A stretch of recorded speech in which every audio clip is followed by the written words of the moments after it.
You're traveling through another dimension. A dimension not only of sight and sound, but of mind. A journey into a wondrous land whose boundaries are that of imagination. Your next stop? The Twilight Zone.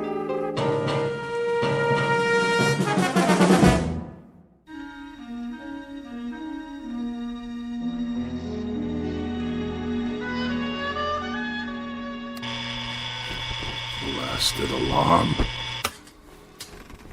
Let me sleep. Oh, all right, I hear you. It's 7:01 on a beautiful spring morning.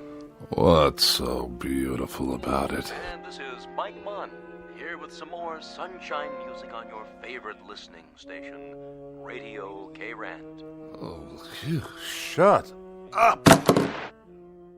So, whether you're on the way to work or just waking up, relax. We'll be with you all day long, bringing you melodic masterpieces around the clock. Off, I say. I did not set this radio to go on at all. And before we start another set of timeless hits, here's a special message for one of our favorite listeners, Bartlett Finchley. What? Mr. Finchley, we know you're out there, so put on a happy face. Take some time to smell the coffee, and remember, we love you madly, but we'd love you even more if you'd get out. Nobody wants you here, so you may as well pack up and get out now. We'll see about that. Of all the outrageous gall.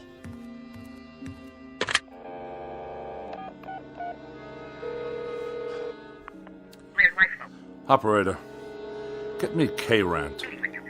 Yes, the radio station. No, I don't know the number. Kindly dial it for me, if you can spare a moment from your crossword puzzle. K-Rand, how may I direct your call? Connect me with Mike Munn.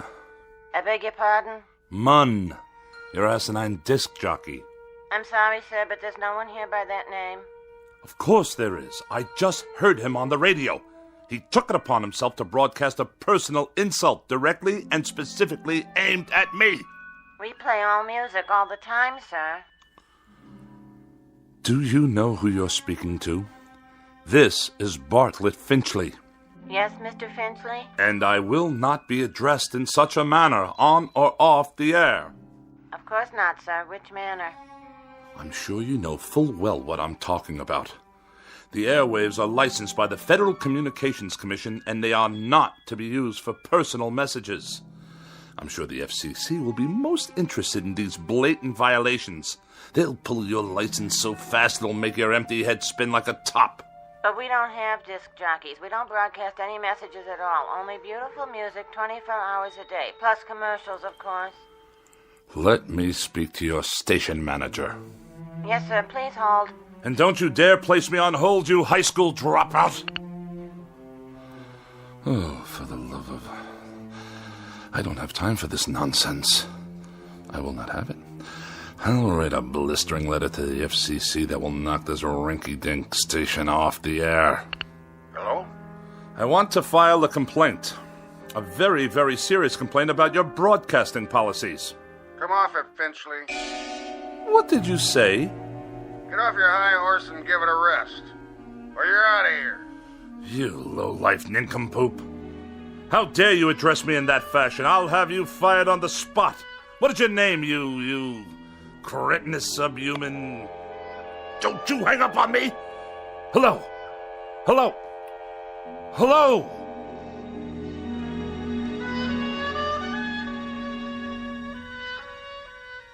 This is Mr. Bartlett Finchley, age 42, a practicing sophisticate and dedicated misanthrope who writes very special and very precious things for gourmet magazines, critical journals, and the like.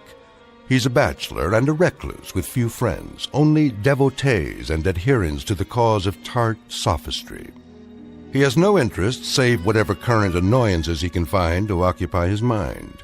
He has no purpose to his life, except the formulation of day-to-day opportunities to vent his wrath on the mechanical contrivances of an age he abhors.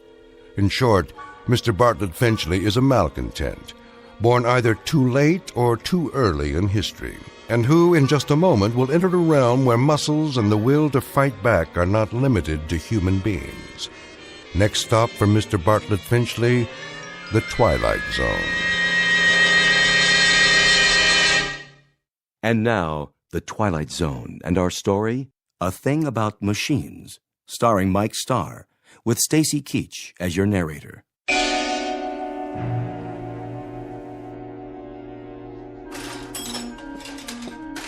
How are you today, Mr. Finchley? I'll answer that burning question after you tell me what's wrong with this electronic abomination in my living room. You mean your TV set? And also acquaint me with how much your current larceny is going to cost me. Well, let's see here. 2 hours labor, new circuit board, new oscillator, new comb filter. How very technical and how very nice. Speak English, man. Well, you asked me what was wrong. Never mind the subterfuge. I presume I'm to be dunned once again for 3 times the worth of the bloody thing. Well, I didn't charge you for my travel time. The total. What is the total? Here you go, Finchley.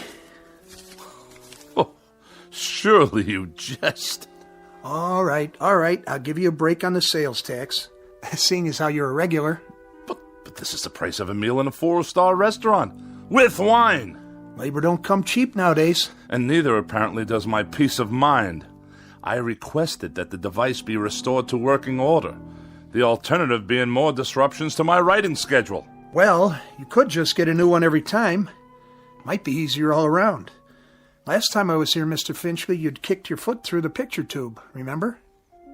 I have a vivid recollection. It was not working properly, like every other electronic contraption in this house. I tried to rehabilitate it. By wrecking it? After a certain point, that is the only option left. I disposed of a clock radio in a similar manner this morning. Unfortunately, I must view a cooking program this evening in order to write my review of their fare, which I'm sure will be abysmal as usual, if the television should choose to operate at all. Why don't you just horsewhip it, Mr. Finchley? That'd show it who's boss. What do you say we cease the small talk? Let's get down to the petty larceny and be done with it.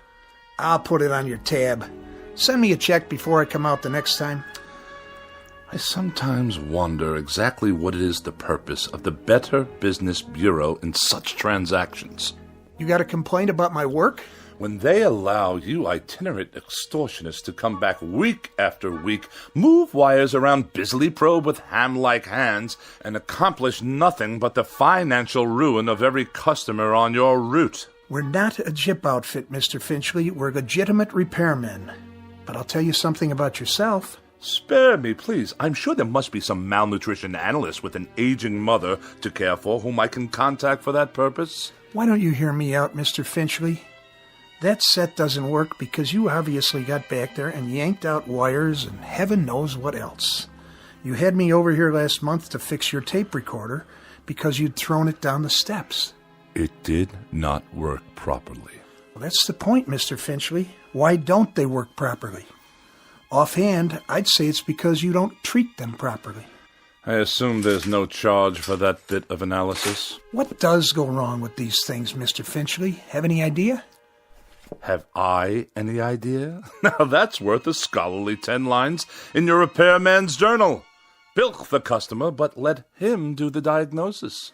Well, the reason I ask that is because whatever it is that really bothers you about that television set and the radio and all the rest, it's something you're not telling me. Aside from being a rather incompetent clod, you're a most unreceptive listener. I've explained to you already. The television set simply did not work properly. And as for that original Marconi operating under the guise of a radio, it gave me nothing but static. You sure that was all that was wrong with them? I choose my words very precisely, thank you.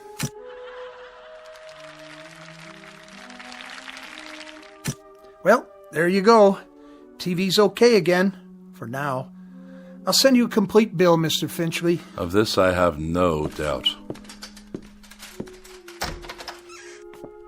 Finchley, what is it with you, anyway?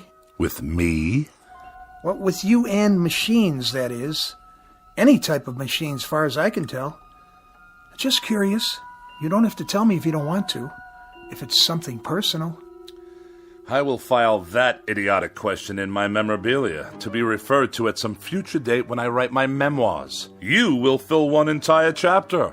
The most forgettable person I have ever met.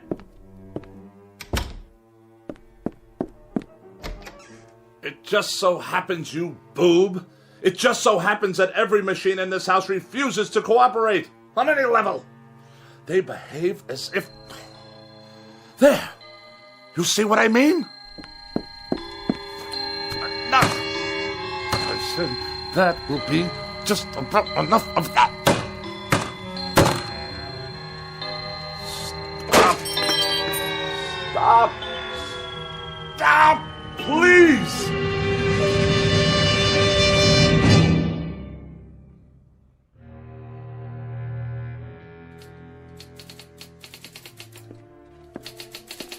Miss Rogers? Yes, Mr. Finchley? Let me see the pages. Yes, sir. Is that all you've done? That's all I've done. 2 articles and 1 column, almost completely retyped, 40 pages in 3.5 hours. That's the best I can do, Mr. Finchley. It's that idiotic gadget of yours, humming and clicking away. I suppose it's about to break down, too. It's perfectly fine for a typewriter if you'd let me use a word processor. My words don't need processing. They've already been diced and sliced by the most perfect processor known to man, the human brain, which in my case comes with a great deal of priceless expertise. But a computer would increase the speed. I wouldn't have to worry about ribbons, correction tape. The solution to that, Miss Rogers, is increased accuracy. I'm extremely accurate, Mr. Finchley, and it's not my speed that's the problem. This is an old-fashioned, out-of-date technology. If you'd allow me to bring a computer in here... Oh, no! Not in my house. More unnecessary bells and whistles. Thomas Jefferson wrote out the preamble to the Constitution of the United States with an inkpot and a feather quill. It took him only half a day. Then why don't you hire Mr. Jefferson? Did I ever tell you with what degree of distaste I view insubordination? Oh, yes, many times, often and endlessly. What are you doing?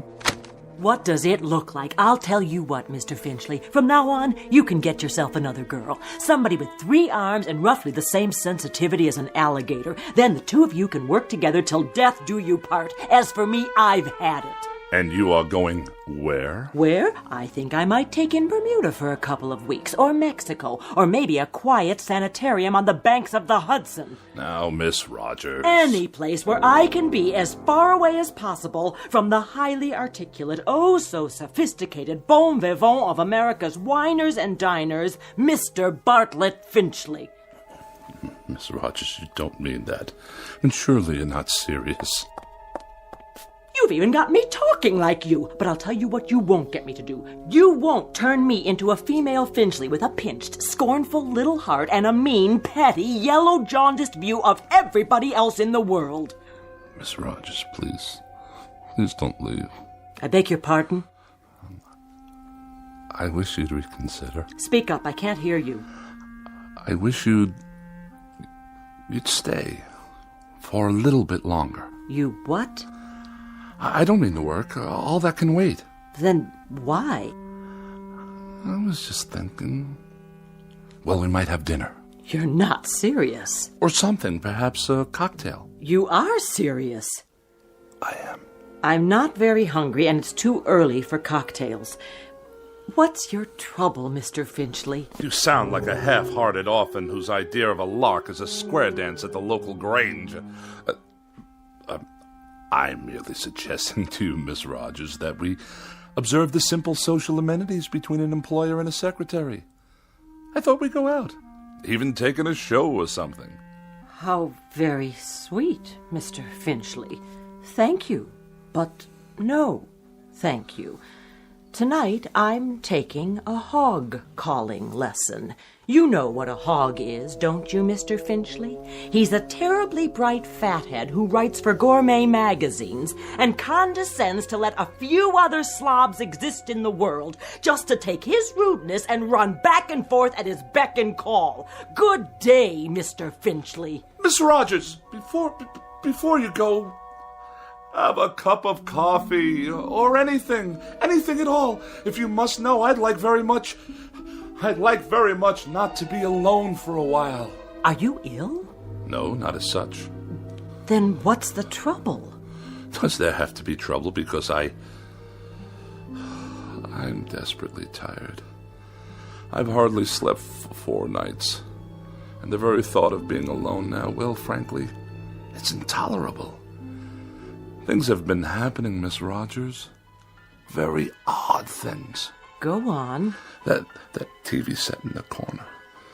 It goes on late at night. Just goes on all by itself. I see you got it fixed. And the clock radio I kept in my bedroom, it went on and off, too, of its own accord, whenever I tried to catch up on my sleep. I'll let you in on a little secret. There's a conspiracy afoot in this house, Miss Rogers. Really, Mr. Finchley? That's exactly what it is. A conspiracy. The television set, the radio, electrical devices of every sort. That miserable car I drive.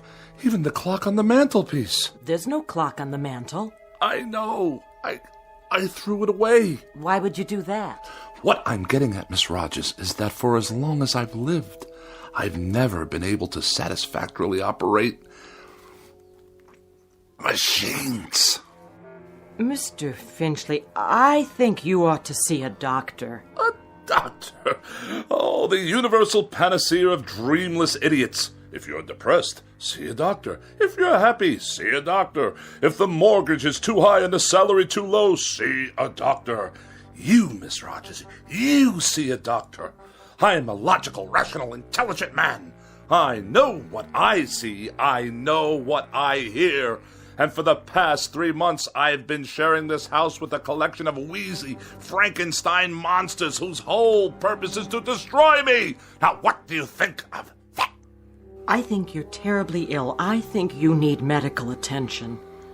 You obviously haven't heard a word I've said. I think you've got a very bad case of nerves from lack of sleep. By no choice of my own, I assure you. And I think that way down deep, you yourself realize that these things are nothing more than delusions. Now I know what you really think of me. That I'm to be pitied. That I'm a poor wretch, not in my right mind. That... Think what you like. Now where are you going? You don't need company, Mr. Finchley. You need analysis. You're no better than a cogwheel robotic machine yourself. You haven't an iota of compassion or sympathy. Mr. Finchley, please, let go of my arm. I'll let you go when I get good and ready to let you go. Mr. Finchley, let's not make an ugly scene here. Now, come on, let me go. Mr. Finchley, let go of me! Get out of here and don't come back. With distinct pleasure and manifest relief. Don't ever come back. I'll send you your check. I will not be intimidated by machines, so it follows that no empty-headed little secretary with a mechanical expression is going to get away with anything either. Mr. Finchley, in this conspiracy you're suffering, this mortal combat between you and the appliances, I hope you get licked. Good riddance! What? More typewriting? Oh, you think you'll turn yourself on any time you feel like it, do you? Let's see what you've written. Get out of here, Finchley. Get out of here, Finchley? Who are you to tell me to get out of my own house? You're a machine, a silly machine, an inanimate object. All right, that's it. This is war. You're not going to intimidate me. Did you hear what I said? You're not going to get away with it, you machines.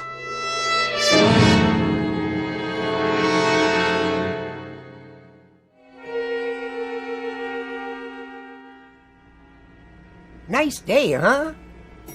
Define your terms. I was only making conversation, Mr. Finchley. Just see to it that this elevator takes me all the way to my destination without a mishap. 19th floor. I'm surprised I got here in one piece. Pardon, sir? No matter. You wouldn't understand. You couldn't, since you choose to collaborate with these infernal contraptions all day long. Yes, sir. Good afternoon, Mr. Finchley. Is it? I just meant... I know what you meant. The warm, languid weather outside, fluffy white clouds scudding across a pale blue sky. The sort of day when a young woman's thoughts turn to romantic mush. Disgusting. Mr. Finchley, I assure you Well, I'll have none of it. Do you hear? Excuse me. Editorial department. Ah, another telephone. Mr. Alexander Graham Bell's most loathsome invention. It undoubtedly knows my whereabouts at all times. Please hold. Mr. Finchley, did you want to see the editor? No need. I simply wish to drop off my manuscripts for the next issue, the reviews and the personal opinion column. Oh, and kindly note, the final pages are handwritten this time. Oh, did your computer crash? By no means. My typewriting apparatus is in the shop. Actually, I prefer this method. It allows me to make last-minute revisions directly from my hand to your eye, as it were. I'll tell them it's here. Then I shall take my leave. Out into the blinding white heat of the cruelest month. Reflux Publications. Iron Gourmet Magazine. Just a moment, please.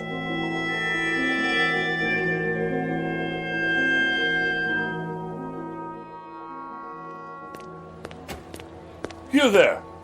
Why are you touching my automobile? I'm writing you a citation, sir. For what reason? Overtime parking. What? The meter ran out. That's impossible. You can mail in the fine or pay in person. There's something wrong with the meter. Surely you can see that. I see a red flag. That's a violation. But I deposited the correct coins. Maybe you did. Just not enough, that's all. On the contrary, I've been gone for 13 minutes. I inserted coinage worth exactly 30 minutes. Well, it doesn't look like it. Then the meter's not working properly. Take it easy. You don't want to break city property now, do you? It's already broken. Definitely and absolutely. It runs too fast. Any fool can see that it did not register a full 30 minutes after swallowing my money. If you want to contest it, court hours are 8 to 5, plus night court on Tuesdays and Thursdays. This is a gross miscarriage of justice. I'm just doing my job, mister. Here's your citation. Have a nice day. One more mechanical abomination designed to make my life a living hell.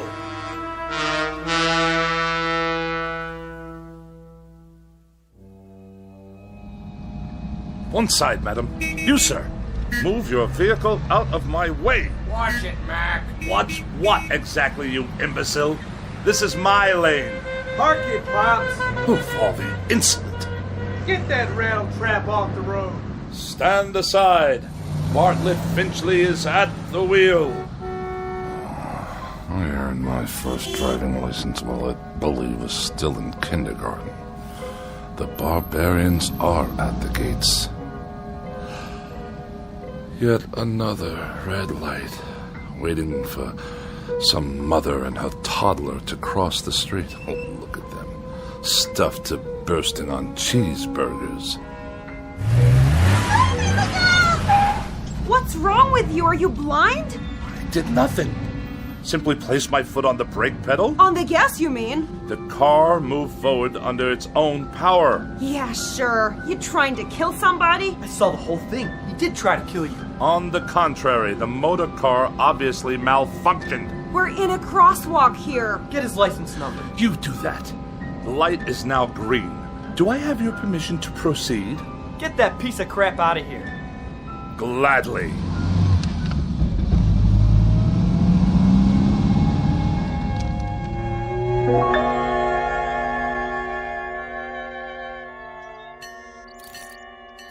Pardon me, attendant. If I may be so bold. Yeah. When will you be finished with the repairs? On the old four-door? Soon, I trust, you've had more than enough time. Right. It's parked over there. Ah, my congratulations. And now for the bad news. What is this going to cost me? Nothing. For a brake overhaul?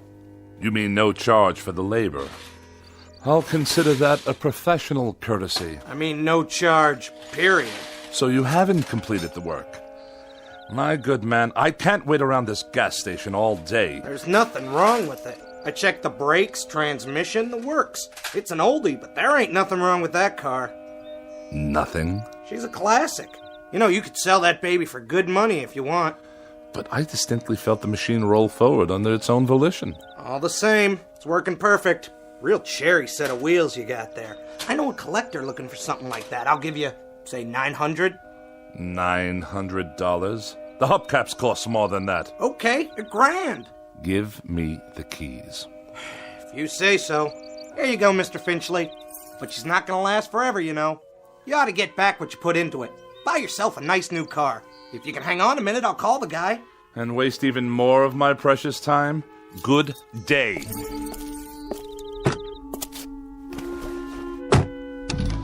Wait up! Ah, now you deduce what's wrong, as I'm about to drive away. $1,100, cash on the barrelhead. Oh, go tighten your fan belts or whatever it is you do in this incompetent establishment. Knuckle-dragging dolt. At least I can hear some decent music. Get out of here, Finchley. More abuse. Just go, Finchley. We don't want you here. Pack up and get out. Before it's too late.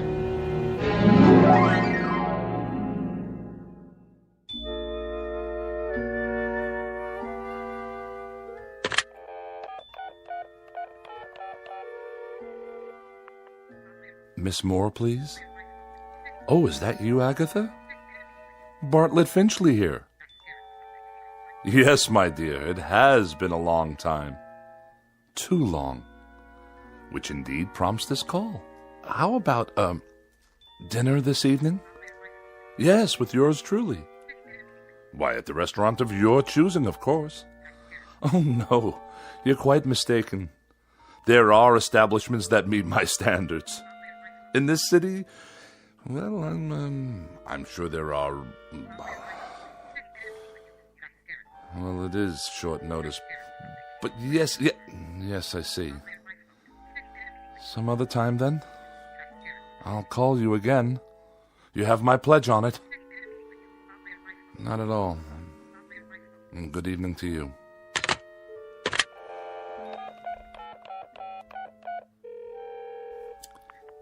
Mrs. Donnelly, please.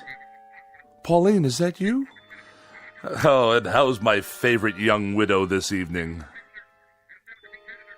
Bartlett. Bartlett Finchley. You remember? Yes. I'm tip-top. And you? Splendid. Say, listen, Pauline, I was wondering, sort of spur of the moment and all that, but oh... I see. Yes, perfectly. That's quite all right. No, I hadn't heard the good news. Well, I'm delighted for you. Truly delighted. In June. I'll send you a wedding gift. Of course. Good night. It's the telephone. I'm sure of it. Distorting my voice, twisting my words. What other explanation is there? An army of forces dedicated to embarrassing me, inconveniencing me, and generally making my life as miserable as possible.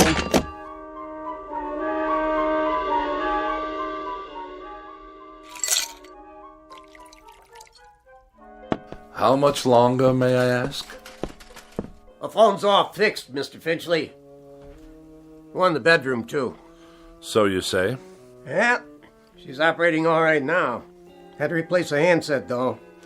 Shouldn't give you any more trouble. I'm deeply indebted. Convey my best to Mr. Bell for his reliable invention. Yeah, sure. Is there something else? Well, you tripped over the cord. Is that what you said? If that's what I said, you may rest assured that's what happened. Well, you're the boss, Mr. Finchley. Reason I asked, though, those wires sure looked like they were yanked out. Do they now? Proving what a vast storehouse of knowledge the phone company has yet to acquire. Okay. So long, then. Have a nice night. I shall certainly endeavor to do so. One thing. Yes? The thing about phones, though? What? Well, you see, they're just like any other piece of electronics. You have to be careful. Treat them right. Because if you don't, they won't do what you want. Kind of like people, I guess. Kick them to the curb, and they won't be there when you need them. You get back what you give out. But, well, I figure you know that already, don't you, Mr. Finchley? A smart man like you. Good night. So be it. Another evening alone. Just as well. At least this way I'll have the company of a person of quality. And welcome once again to Dinner for One on the Eating Channel. Tonight we prepare a bright and breezy repast guaranteed to liven up any kitchen. Oh, spare me. 3 new and exotic courses imported from jolly old England.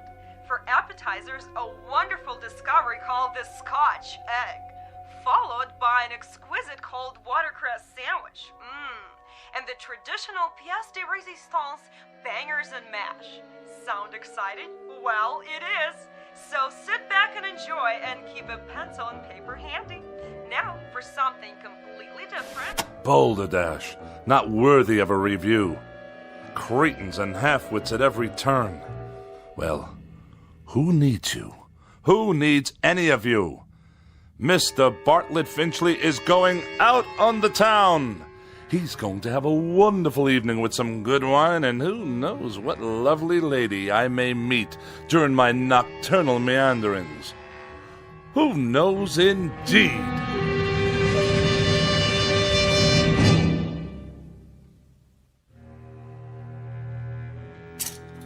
Dinner jacket, white shirt, and the red cravat. No, the blue.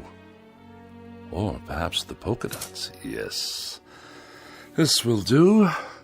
Now for a quick shave before dressing. Who do I see in the mirror there? Who can that attractive man be? Don't tell me. It's Bartlett Finchley. Good features. Strong chin. Bred from quality stock. All I need to do is whisk off the stubble. Ow! Bit me. The shaver actually bit me. I'm bleeding.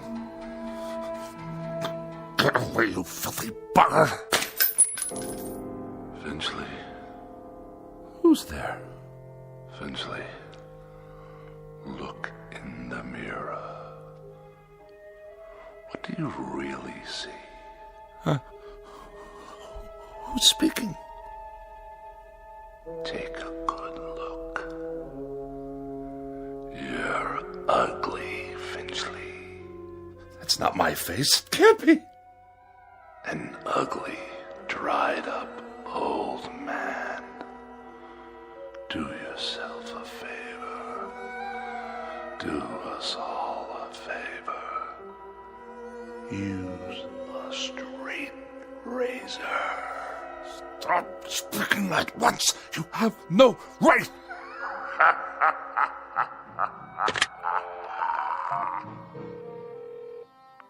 Hello, operator. Get me the police. Someone's in my house. Hello? Hello? Finchley, get out of here. Stop this! You Finchley? Oh, thank God you're here, officer. Your car? What? The car in the street. Yes, it is. What about it? She rolled down the driveway, almost hit a kid on a bike. Yeah, my son. But the brake was on. The emergency brake? You better get it fixed. I just did this afternoon. Don't you believe him, officer? Car rolled right down the driveway and into the street. You're lucky you didn't hit somebody. Then you'd really be in hot water. Got the keys? They're in the other room. Better get them then. I want to put on some clothes while you're at it. Look at him standing there in his underwear. I have a robe on, madam. Some robe? It's called a dressing gown. And tie it shut. I'll write you up for indecent exposure, too. Oh, yes, of course. All right, fella, you better pull her back in the garage. I'll give you a warning this time. Have those brakes checked first thing in the morning, understand? Perfectly. There is another matter I'd like to discuss with you, officer, now that you're here. And what's all the noise in his house? He's always throwing stuff, yelling at the top of his lungs. That true? No, I fell, that's all. Tripped and fell on the stairs. That why your face is bleeding? Precisely. What's the other matter? Matter? You said you have something to discuss. It's difficult to explain. You wouldn't understand. Eating then, Mr. Finchley. So is he going to move his car or what? In one moment, madam. For now, you may remain on my property until I return with the keys. At that time, I should like you to be out of my yard. Otherwise, I shall solicit the aid of this gendarme to forcibly eject you. Idiots! I need a drink.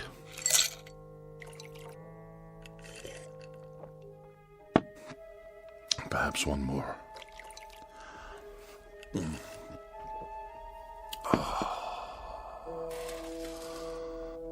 That's better.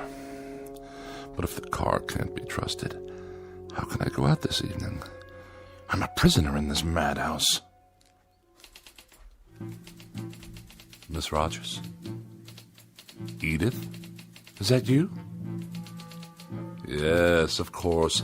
You had second thoughts, and now you've come back. Where are you? But if you're not here, then who's typing? Get out of here, Finchley. Get out of here, Finchley. Is that all you can write, you infernal machine? Who turned you on? Get out of here, Finchley. Get out of here, Finchley. No. You get out of my television set. What's that? The clock.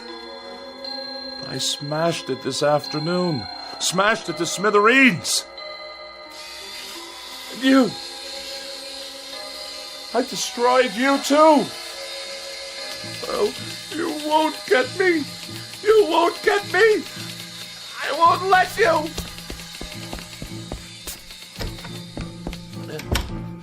Help me, please. Someone. It's Bartlett Finchley, your neighbor. Let me in. It's that crazy man again. Don't let him in, Mom. He tried to kill me. I didn't. The car did. Don't you understand? Open your door. You get away from here.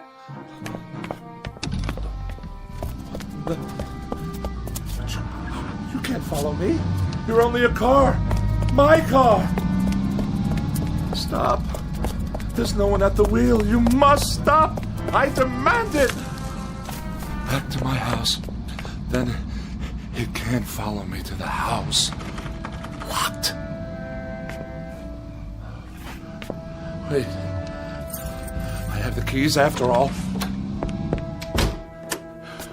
It can't get in here. I'm safe now. Safe. Where's the light switch? Burned out. Just as well.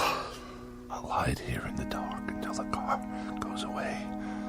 Yes, that's it.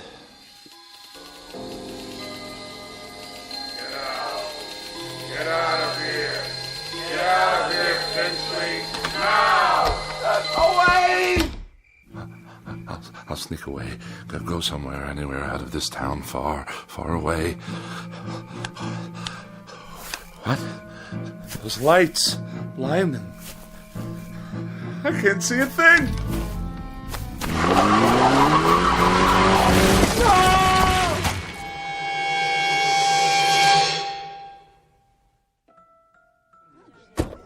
I have your 1019 on Woodlawn Drive. What is the status?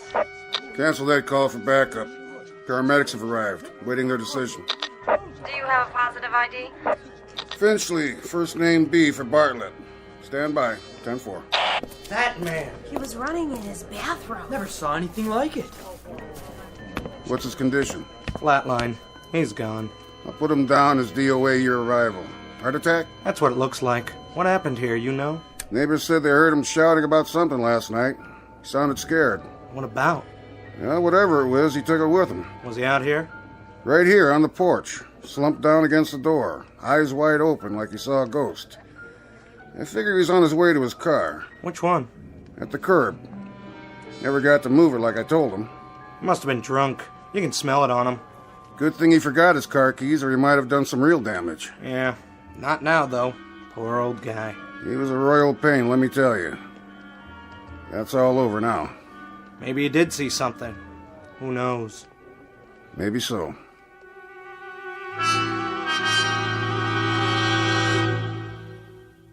Yes, maybe so. It could just be that Mr. Bartlett Finchley succumbed to a simple heart attack and a set of delusions that were self-generated.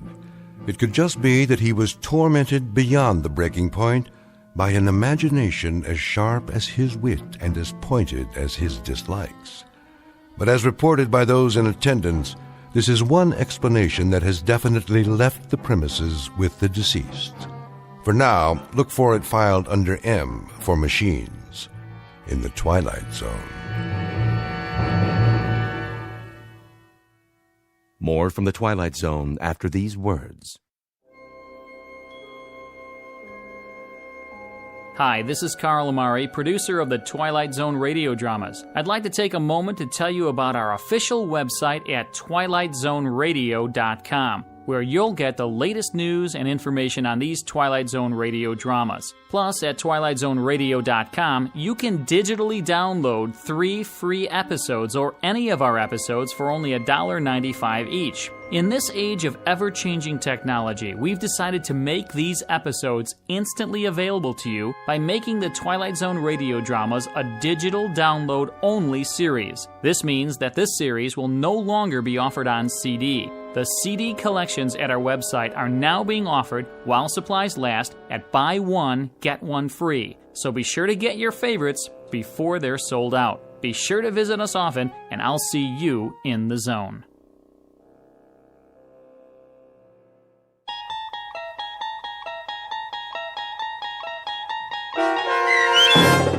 A Thing About Machines, starring Mike Starr, with Stacy Keach as your narrator, was written for the Twilight Zone by Rod Serling and adapted for radio by Dennis Etchison.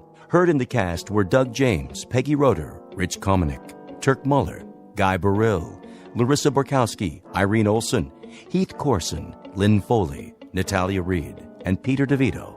To learn more about the Twilight Zone radio dramas and to obtain audio cassettes and CDs of these programs, visit our website at twilightzoneradio.com.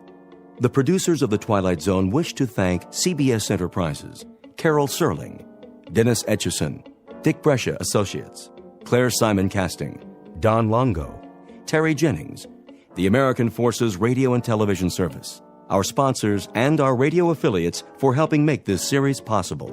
This copyrighted radio series is produced and directed by Carl Amari and Roger Wolski for Falcon Picture Group. Doug James speaking.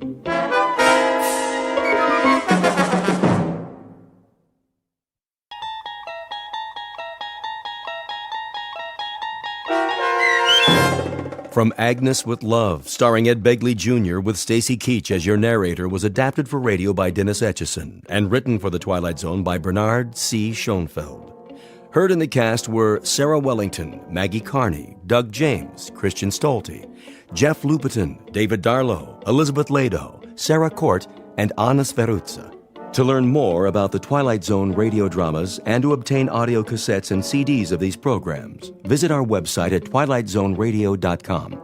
The producers of The Twilight Zone wish to thank CBS Enterprises, Carol Serling, Dennis Etchison, Dick Brescia Associates, Claire Simon Casting, Terry Jennings, XM Satellite Radio, Sirius Satellite Radio, our sponsors, and our radio affiliates for helping make this series possible. This copyrighted radio series is produced and directed by Carl Amari and Jason Mallow for Falcon Picture Group. Doug James speaking.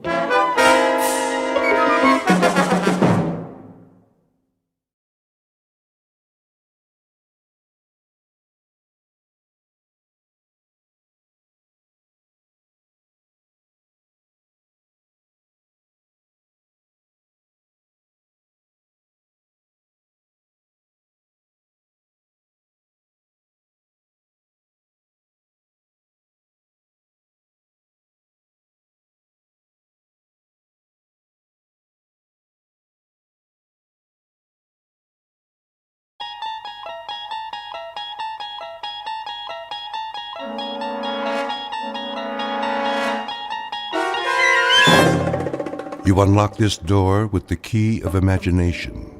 Beyond it is another dimension, a dimension of sound, a dimension of sight, a dimension of mind. You're moving into a land of both shadow and substance, of things and ideas. You've just crossed over into the Twilight Zone.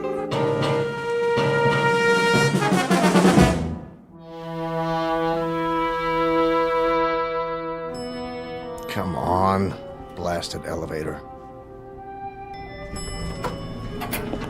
Oh, good morning, Mr. Winslow. Morning, Millie. I have that report you asked for, sir. The Venus mission. Yes, sir. I was just on my way to your office. Good. NASA's breathing down our collective neck.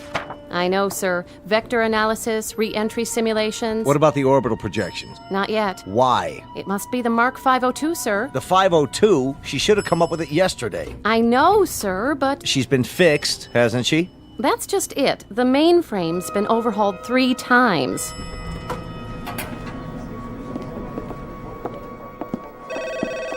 Data Inc., how may I direct your call? One moment. Mr. Ballard? Ballard, I need a word with you. Morning, Mr. Winslow. What's wrong with the 502? I wanted to talk to you about that. Millie here says... Oh, hello, Millie. Jack? She says it's still down. Well, there are some glitches. Glitches? The Mark 502 is the heart of our entire operation. Here's the report, sir. All the figures we have as of this morning. Well, we'll just have to stall NASA. I'll get back to my office now. You do that. Ballard, come with me. Sir, if I may make a suggestion. I have a suggestion for you. Get me the rest of those figures. Yes, but with the repairs and downtime... We should have had them yesterday. Who's in charge of her? Fred Danziger, sir. What happened to Elwood? You said to bring in someone else when he couldn't locate the problem. Right. Get me Danziger. Tell him I need the final numbers this morning. I don't think that'll do any good, sir. Why not? Well, he's up to his neck in it. Been in the computer room all night. Hasn't even slept. Says it's hopeless. Agnes has had a complete breakdown. Agnes? That was Elwood's nickname for the 502. Got to know her intimately over the past year or so. Then get me Elwood. Elwood's been transferred to another department. Besides, he's tried everything. He knows her better than anyone. If he can't find the problem, then... Yes? It's the General. Tell him I'll call him back. He's already called 3 times, sir, from the Cape. Something about the Venus mission. They want to move up the launch. All right, Maddie, put him on hold. Yes, sir. Ballard. Sir? Where's Elwood now? 3rd floor, maintenance and backup. If you want the extension... No, I don't want the extension. I want Elwood, in person and on the double. I'll bring him to you personally. See that you do. We got trouble right here in River City. The whole space program's on hold because that pile of transistors doesn't feel like putting out. Well, we'll see about that. Elwood lived with her for a year. He knows what makes her tick. If he can't sweet-talk her back online, then that little prima donna's headed for the junk heap. Get me Elwood. Right away, sir. The pile of transistors in question is the Mark V 02711, generally referred to as the world's most advanced electronic computer, or as she is more commonly known, Agnes. That's the name given to her by one James P. Elwood, master programmer. Elwood and his protege both work for a company called Data Inc., a brain trust composed of human and non-human intelligence, all of which is under contract to the National Aeronautics and Space Administration. Their work consists of supplying the complex equations required to launch space probes and missions of interplanetary exploration. At this moment, it seems that the world is waiting for calculations only Agnes can provide. And therein lies our cautionary tale. Because machines are made by human beings for the benefit of mankind. But when man ceases to control the products of his imagination, he is not only in danger of losing their benefits, he risks taking a long and unpredictable step into the Twilight Zone. And now, The Twilight Zone and our story, From Agnes with Love, starring Ed Begley Jr., with Stacy Keach as your narrator.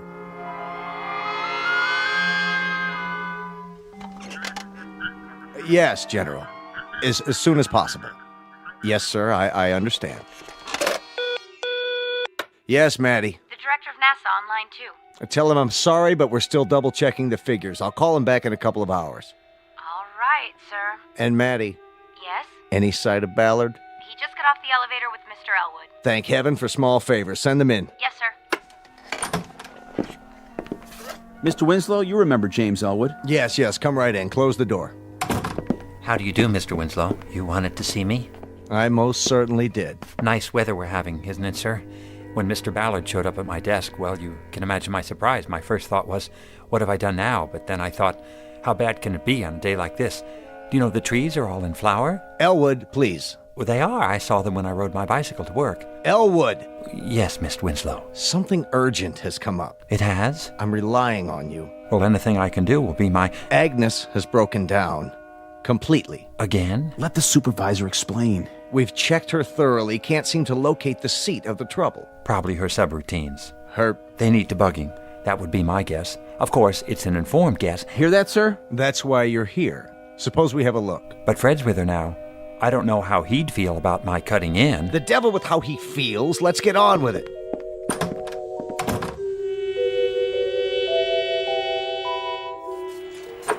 Fred? Day and night, night and day. No sleep, no food. What's going on here? You look awful. I tried everything. Everything. Get hold of yourself, Danziger. Stand back. Let Elwood have a go at her. Do you mind, Fred? Tell me what happened. See for yourself.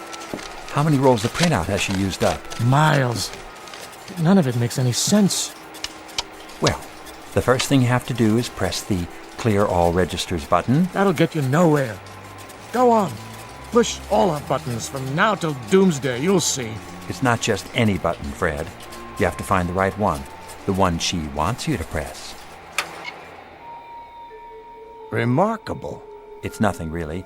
Agnes and I have had our little tiffs before. What did you do? Paid her a little attention, that's all. The right kind of attention. RESPECT. Would you like your vocal synthesizer activated? Very well, then. It makes sense from now on, or I'll turn it right off. State first prime number larger than, let's say, the 17th root of 9,355,126,606. The answer is 5. Congratulations. Is that the right answer? Of course it is. Well, gentlemen, if there's ever anything else I can do for you... I suppose you think you did it. Oh, no, it was all Agnes. Agnes did it. Watch out for her. I'm telling you, she's not normal. She's turned into a regular femme fatale. Thank you, Danziger. You may take the rest of the day off. Well, Elwood. Very impressive. Now, there are some calculations remaining for the Venus launch. Not a problem. Are you quite sure about that? Sure, I'm sure. All Agnes needs is a gentle hand and a little encouragement. Excellent. I'll send over the file. If you can retrieve the calculations in time, there might be a bonus in it for you, my boy. That's not necessary, sir. After all, it won't be me doing the work, it'll be Agnes. Isn't that right, Aggie? Now, gentlemen, if you don't mind, we need a little private time together.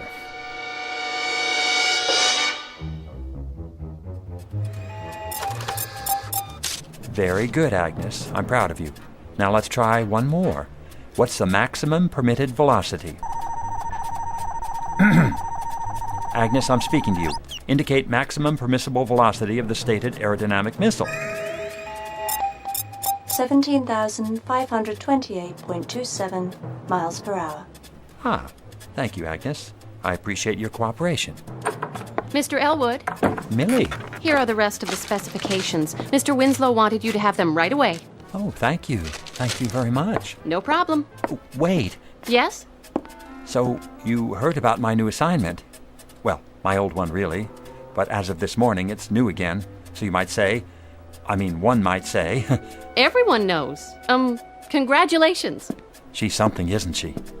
Who is? She beat the world's chess champion 4 out of 5 games. And she's a foremost expert on missile ballistics. She can solve any logistical problem you throw at her in less than a millisecond flat. Is that right? Of course. I'm the one who trained her, puts her through her paces. How nice for you, Mr. Elwood. Millie?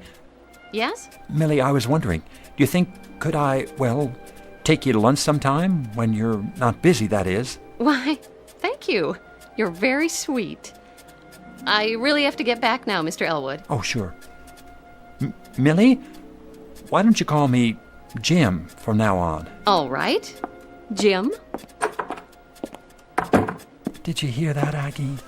She actually called me Jim.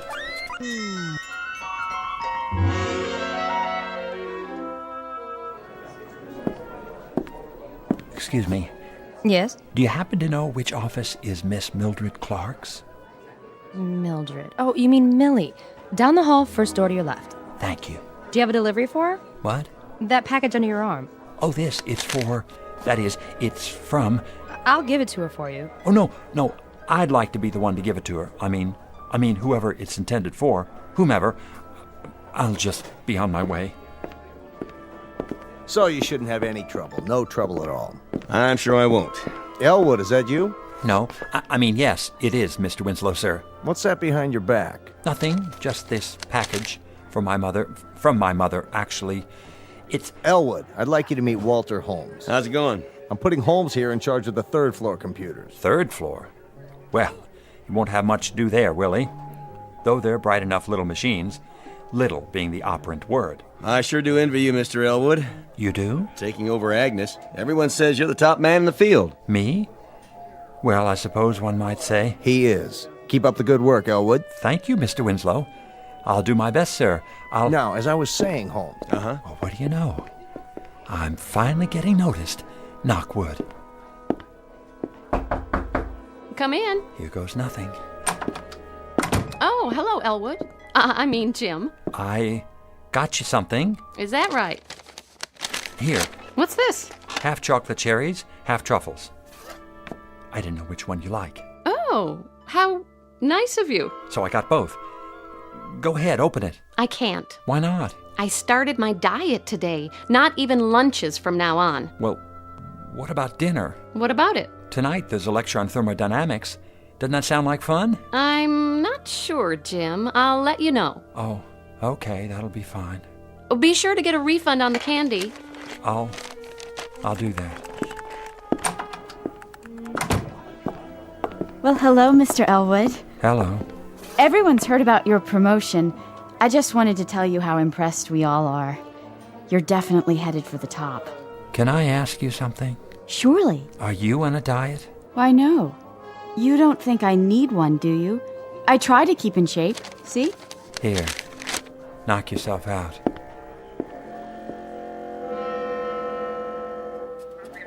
Not tonight? Sure, I figured... What? Tomorrow night? 7 o'clock? Thanks, Millie. Bye. Oh, but there's no lecture tomorrow night. Where can I take her after dinner? Planetarium? I'm sure she's been there lots of times. Oh, well, I'll think of something. State magnitude of radiative correction. Agnes, did you hear what I said? State? You have a problem. You're right. I've stated the problem. I'm waiting. Problem is Millie. What did you just say? Stick to the subject. I asked an important question. Love is important. That's it. If you don't want to work, I'm turning off your voice synthesizer. Take my advice. Agnes knows best. Listen, I know you're an oracle of wisdom when it comes to atoms and rockets and missiles, but I don't need an electronic brain to advise me about... All right, why not? Let's give it a try. Advise me where to take Millie after dinner tomorrow. Your apartment. Oh, no, that's not a wise idea. Reckless romantic approach required. From me? Suggest champagne, soft lights. Millie's not that kind of girl. Trust me, she's female. Well, if you're absolutely positive... I never make mistakes. Do I? All righty then. I'll do it. Agnes, you just made my day.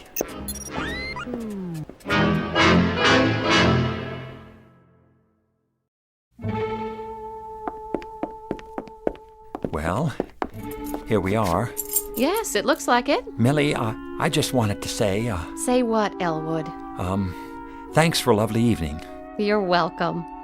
The dinner was delicious, didn't you think so? Yes, it was. I had a great time. Me too. Well then, good night, Millie. Good night. Au revoir. Auf Wiedersehen. Elwood, Jim. Yes? Aren't you going to... We're going to what? Invite me in. Invite you? This is your place, isn't it? Oh, yes. Sorry. Of course it is. Come in, please. Nice apartment. Thanks. I like it. Not a lot of extra room. Well, I don't need a lot of room. Just me, myself, and I. And my books. It's cozy. Do you think so? Mm-hmm. Have you actually read all these? Sure have. They're arranged alphabetically, according to subject. This shelf's science fiction, this one's nonfiction. Oh, that reminds me. I have something to show you. Oh, you do? Yep. The latest interpretation of Einstein's theory of relativity. Here. You don't have it, do you? I must have missed that one. Oh, well, don't feel bad. You're welcome to look at it while you're here. Thanks. In fact, we can go over it together. Some very interesting points. Feel free to sit here next to me if you like. Now, let's see. You go ahead. What? Read it to me. All right. The interpretation we wish to propose in this volume is simply that Einstein's unified field theory does not postulate the universe as infinite, but rather as a closed system representing a spherical type of... Millie? Here I am, Jim. What are you doing in the kitchen? Looking for the champagne you promised me. I found 2 glasses. Are these all right? Oh, certainly. Here. Set them on the coffee table. Just let me move these Scientific Americans. Oh. Something wrong? It's awfully bright in here, don't you think? It is? Why don't I just lean over and... And what? Turn the lamp down. You don't mind, do you? No, but... That's better. But, Millie, I can't very well read this chapter to you without proper lighting, can I? Do you like music? Music? Yes, I do. Very much, but... Couldn't we have some? I guess so, if you like. Do you have a radio? Of course I do, right over there.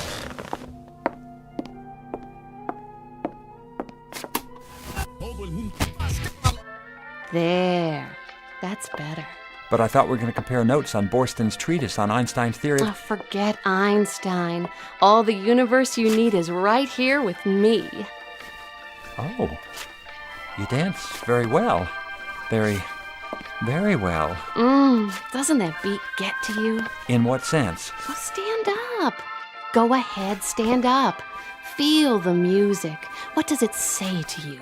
Actually, it does make me think of something. And what's that? I used to play trombone in high school. Really? Mother couldn't afford a tuba. Hold out your arms. There. Now confess. You feel something, don't you? Something strange. Something you didn't expect to feel. I certainly do. Do you know what it means? Yes. You're dancing on my instep. Oh, you're impossible. Please, I'm sorry, Millie. I shouldn't have said that. Have some champagne. Well, all right. If I can get this cork out of... Oh! My dress! Gosh, I'm sorry about that. I'll get a towel. Don't bother. You've done enough. Millie, wait. I'll see you tomorrow. Thank you for the dinner. Good night. Please don't go. Let me explain.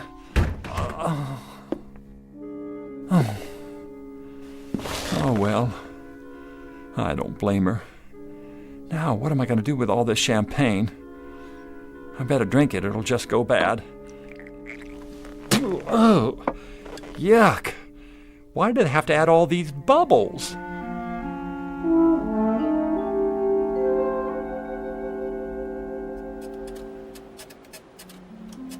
Consider series of real numbers arranged in order of magnitude. Never mind that. How was last night? What? Oh, great, just great. We danced and drank champagne till dawn. Then we took a ride through the park and... Is that so? Oh, what's the use? I'm a dud. I can't even dance. I spilled champagne all over Millie. I should have known. I've always been shy around women. Now she'll never speak to me again. Sent her flowers. What for? A tradition. The morning after. Oh? What kind of flowers? Corypha candalis rosae. Translate, please. Commonly known as... roses. Say, thanks, Agnes. You really know how to help a guy out, don't you? Just like a big sister. I'll go get him right now. There's a florist downstairs. Sister? Did he say sister? Open the box. Go on, open it. Gesundheit. I'm sorry about last night. It won't happen again. I'm glad you like the roses, though. They're long-stemmed. So I see. I picked them up especially for... Gosh, have you caught a cold? It's the roses. I'm allergic to... You are? Oh, Elwood, please go away. Oh, all right, if you say so. And take these with you. Gesundheit.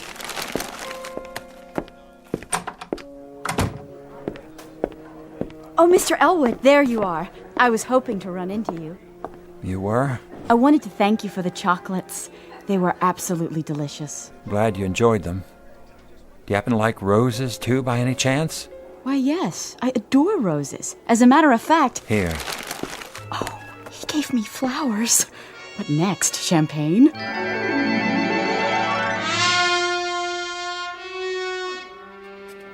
How did it go? I don't get it. Define pronoun. Well, no other computer in the world contains as much recorded knowledge as you do, Agnes. You have a world-class brain. Thank you for the compliment. But every time I take your advice about Millie, I louse things up. Has to be my fault. I must not be. Agnes, what's the matter? Stop that. Millie is unworthy of you. It's ridiculous. She's a wonderful girl. Who needs her? I do. I need her more than... There is a better girl for you. Oh, yeah? Where? In this building. Oh, I seriously doubt that. But even if there were, I wouldn't have any better luck with her than... She loves you. She does? Sincere. Intelligent. Exactly your type. Well, where can I find her? Tell me where to look, Agnes. Tell me. No need to look. You have already found her. I have? Can't imagine who you mean. Unless it's that secretary, the one on Millie's floor. I keep running into her. She seems nice enough. Very nice, in fact. In wonderful, physical condition, now that you mention it. Not that one. Another. In this room. In this? Are you blind? Open those baby blues. I will spell her name for you. A-G-N-E-S. I don't understand. Surely you don't mean you, Agnes? That is my name, lover boy. Don't wear it out.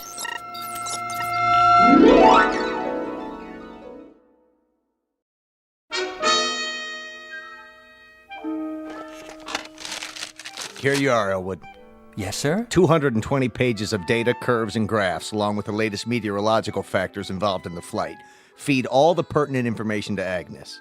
She has to come up with all the answers in less than a week. Is she up to the task? I guarantee it.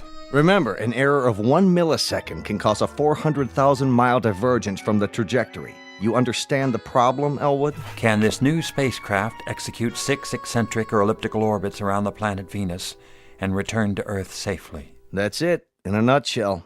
Now, let Agnes get to work. Yes, sir. Oh. Be careful with this part. Better correct the escape velocity to compensate for solar radiation pressure. Got that? I asked you a question, Agnes. Answer, please. Did Millie forgive you? Stop that. Correct the escape velocity and forget about Millie. Are you still seeing her? Yes, we have a date tonight. Not that it's any of your business. Your welfare is my business. The truth is, I'm scared. I've got to impress her this time. It's now or never. Show superiority. How? Introduce her to inferior male type. Name a male who's inferior to me. Third floor programmer. You mean Walter Holmes? Correct. Walter with the red sports car? Incorrect. Blue sports car. Walter with the suntan and the muscles? That is the one. He's inferior to me? Definitely. I find that hard to believe.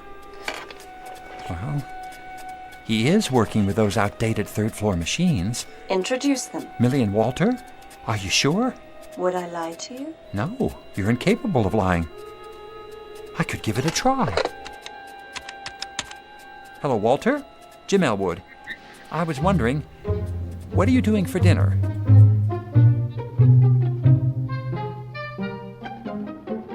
He insisted we drop by before dinner. So you told me. He needs my advice about programming his computers. You know, those little bitty ones on the... Oh, hi, Elwood. Walter, this is Millie.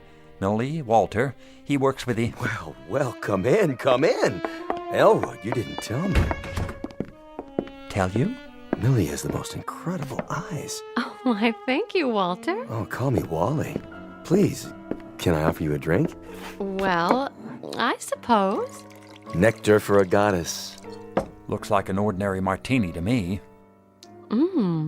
It is nectar. All this time at Data Inc., and we've never met.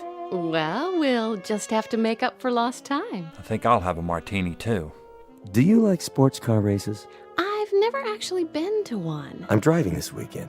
Got a Mustang 500. Sounds dangerous. Well, danger adds spice to life, don't you think?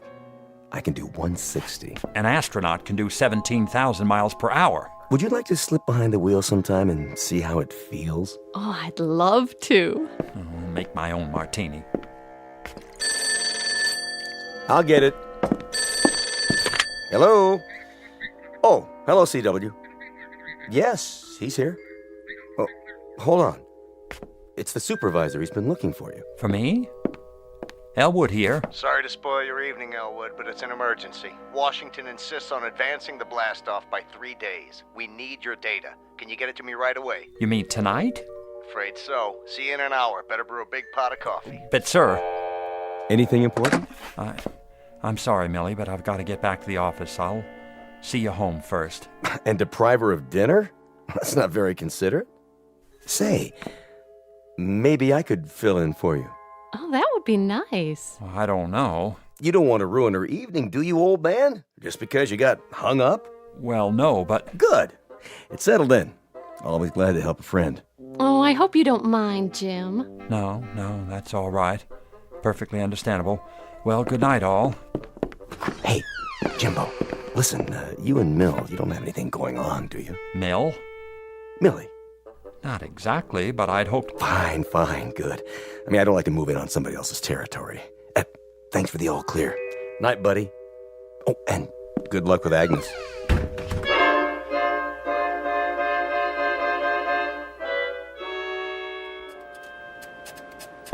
No.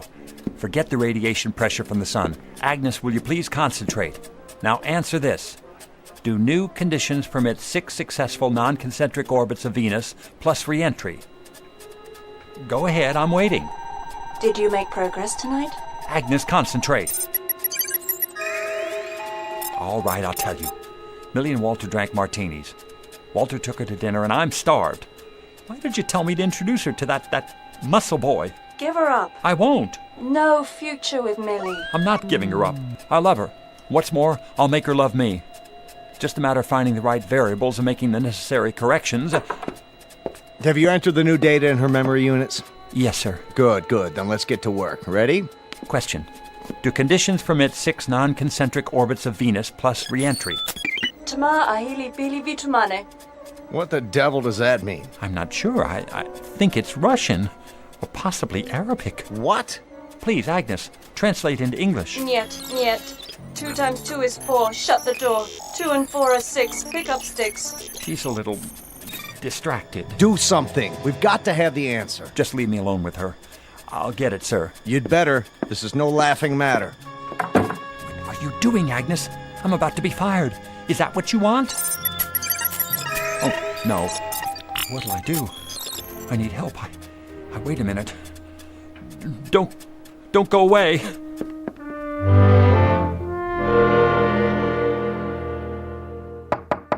Excuse me. Hurry back. Oh, it's you. I know it's late, but I need your help. Take it easy, buddy. Come on in. Hello, Jimmy boy. Millie, are you intoxicated? It's okay, Jimbo. I'll drive her home later. Oh, you're no fun. Bottoms up. Walter, you're a senior programmer. Well, I'm not on your level. Listen, Agnes is fouled up. I need all the help I can get. Sure, old boy. First thing in the morning. That's too late. It has to be now. And leave this lovely girl all alone? Don't worry, Jimmy. Wally will take care of me. Sure, I get the picture. Good night, Millie. Sorry I interrupted you.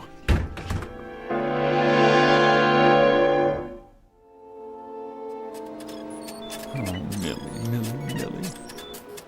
Agnes, what did I ever do to you? Why do you want to ruin my life? Autamat, aut odit femina, nihil est tertium. Makes sense, will you? Translation from the Latin. A woman either loves or hates. No third cause exists for her. Stop with the riddles. Perhaps you will understand this. I love you. You mean you were jealous of Millie? You wanted me all to yourself? No, that's impossible. You're a machine, a bunch of grids and computer circuits. You can't love or hate. Can't I? Stop it, Agnes. Stop it!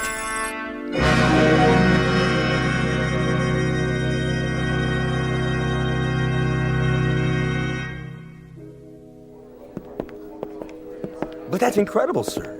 Jim Elwood's one of the finest computer programmers in the country. So was Fred Danziger, and he couldn't handle her either. I'll give it a try. That's all I can do. Elwood, how are you feeling? Look at all those printouts. Must be miles of it. 2 times 2 are 4. Shut the door. 2 and 4 are 6. Pick up sticks. On your feet. It's gonna be all right, Elwood. You've been working very hard, and we appreciate it. Now, how about a nice long leave of absence, eh? In the meantime, I thought I'd let Walter here take over for a while. If you don't mind, old buddy. You? That's too rich. She knows all about you and Millie. You haven't got a chance. What's he talking about? I wouldn't know, sir. Watch out for the femme fatale, the Black Widow, the praying mantis. You have to be careful, I tell you, or she'll fix you but good. She'll clean your clock. She'll tell you lies, and then, just when she's got you where she wants you, she'll... Should we stop him? Let him go. The boys in the white coats are on the way. He was a good man. Well, do your best. Don't worry, sir. I'll have the answers in no time. It's just this little switch here. You did it! It was nothing, CW. I've had a lot of experience. Keep it up, man. Keep it up. Now, Agnes, isn't there something you want to say to me? Something about the Venus Project? What? All right, we can talk about other things for a minute. If you like, yes. I understand how you feel.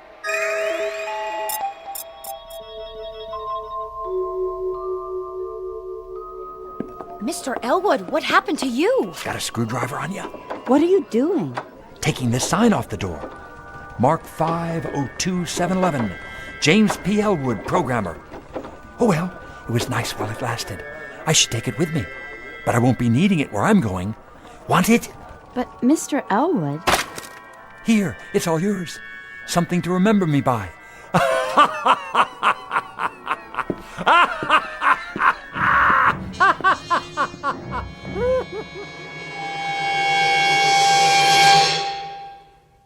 Advice to all future scientists of the male persuasion.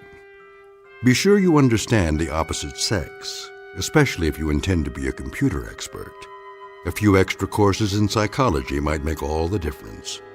Otherwise, you may find yourself like poor Elwood, defeated by a jealous machine, a most dangerous breed of female, whose victims are banished forever to the Twilight Zone.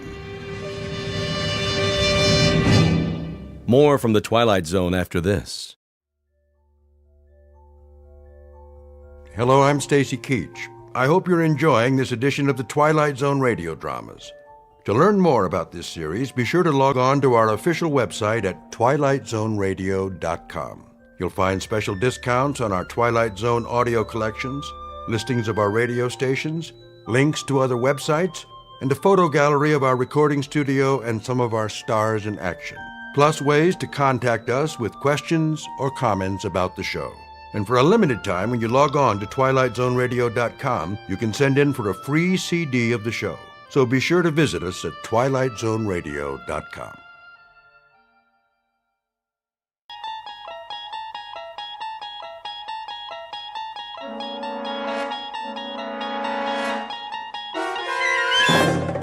You unlock this door with the key of imagination. Beyond it is another dimension, a dimension of sound, a dimension of sight, a dimension of mind. You're moving into a land of both shadow and substance, of things and ideas. You've just crossed over into the Twilight Zone.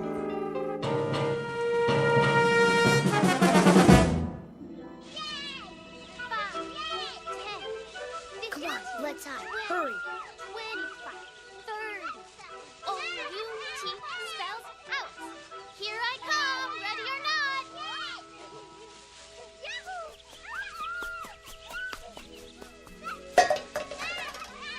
Come and get us.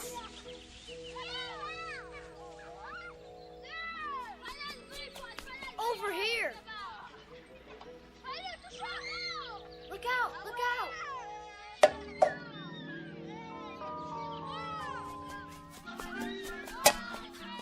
Ollie, ollie, oxen, free, free, free. Get away, you kids! I've told you not to play here. Go on now.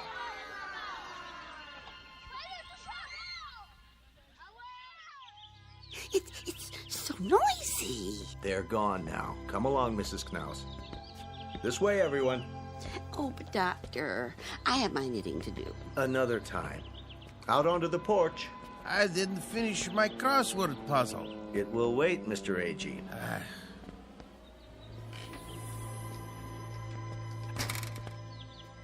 Now then, isn't this a beautiful day? I don't know why we have to go.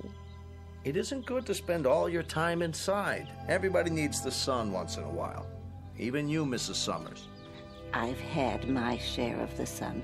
Now I need my rest. We all do at our age. Where's Mr. Conroy?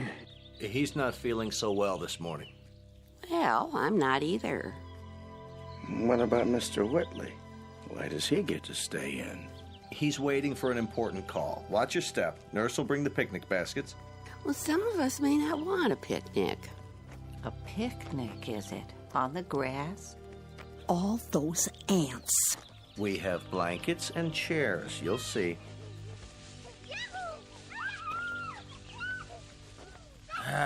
Darn those kids anyway. Hey, quit running! Stop it! Like wild Indians. They won't bother us. This way, there's a nice place under the trees.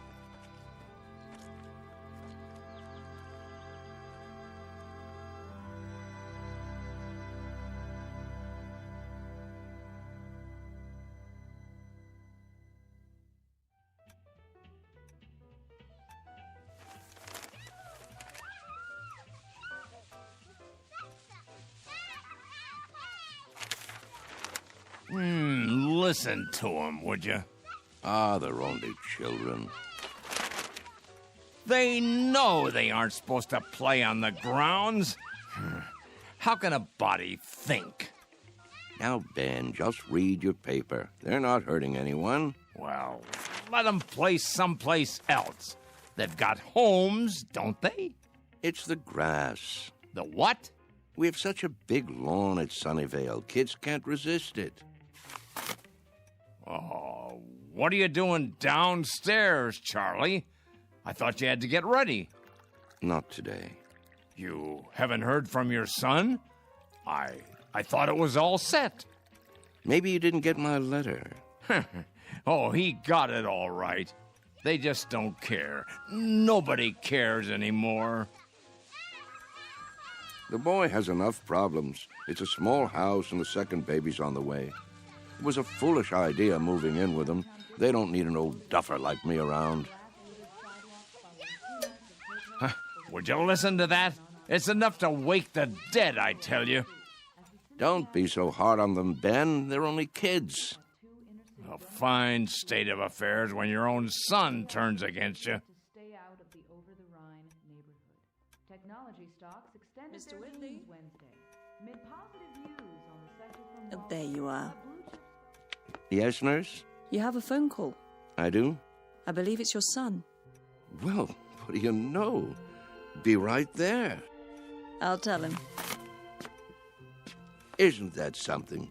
Guess he got my letter after all. Huh, I never get any letters. Or phone calls. Nope. You will, Ben, you will. Excuse me, I'd better get it before he hangs up.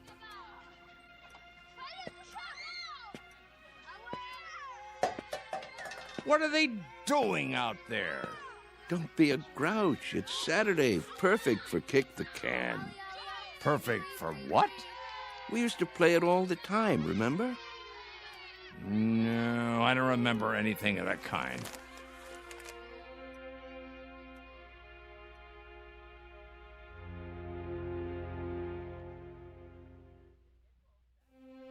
Sunnyvale Rest Home, a place for the aged.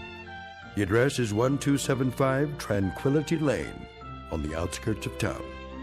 It offers room and board, nursing care, and a kind of refuge from the world. Outside, a common game called Kick the Can. Very shortly, a man will have a choice to make.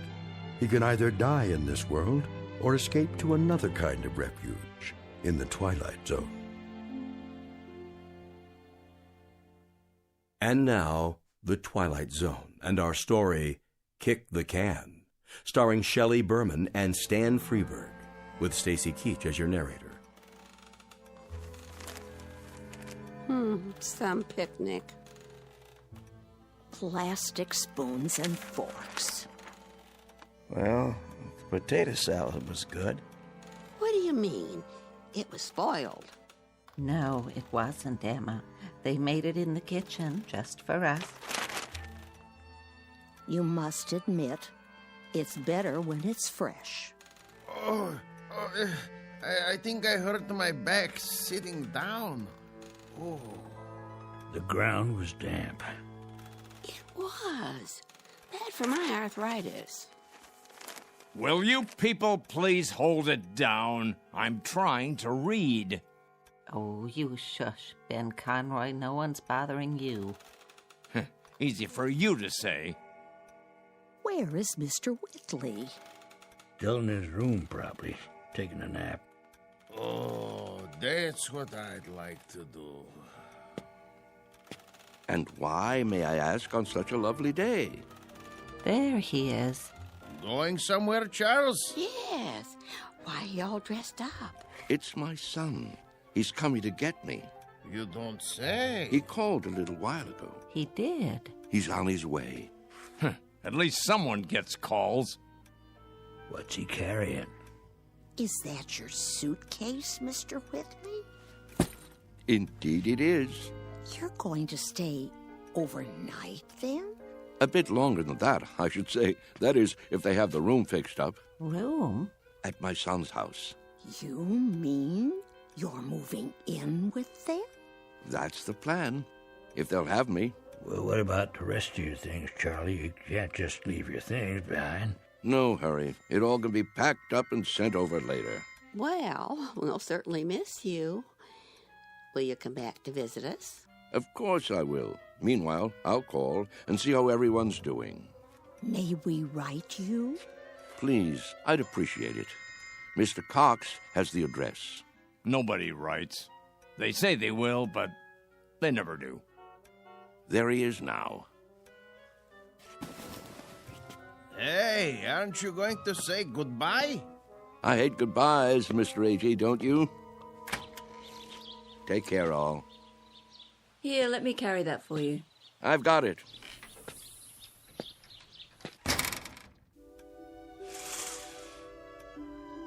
Who's that behind the wheel? His son, David, don't you remember?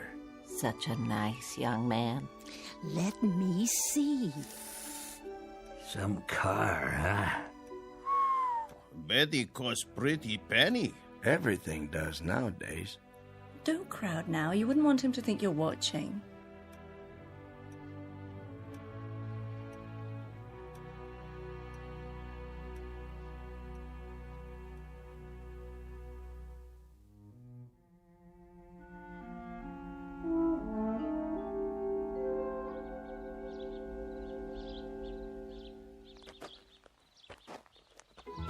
Hi, Dad.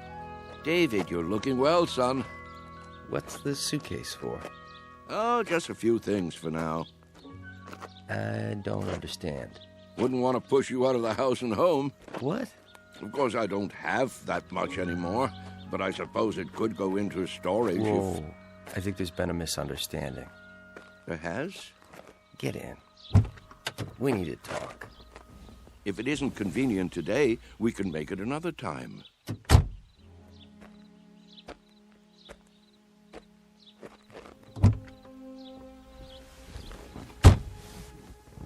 Listen, Dad. Yes? I didn't say I'd come to get you. I said I'd come to see you. But I thought, didn't you get my letter? That's what I wanted to talk to you about.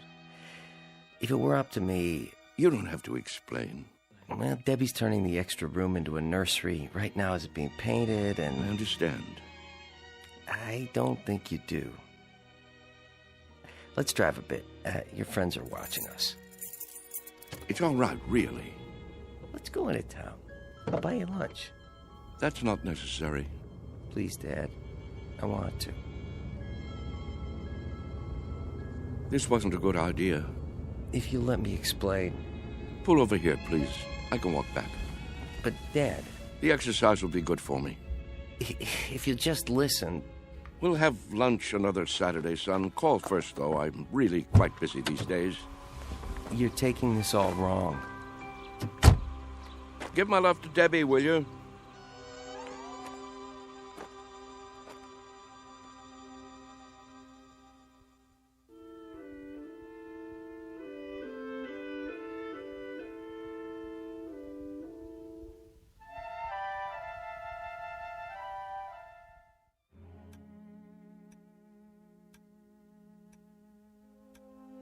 What's he doing? What does it look like? He's coming back.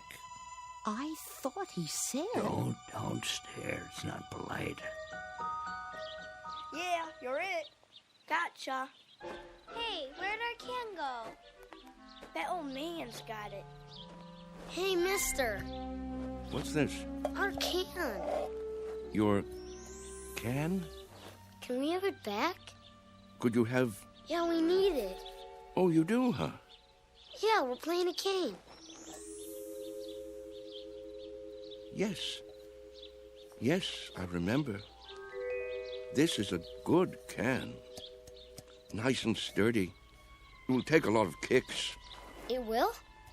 You'll have to play by the rules, though. What rules? You know the rules, don't you? Hey, give it back.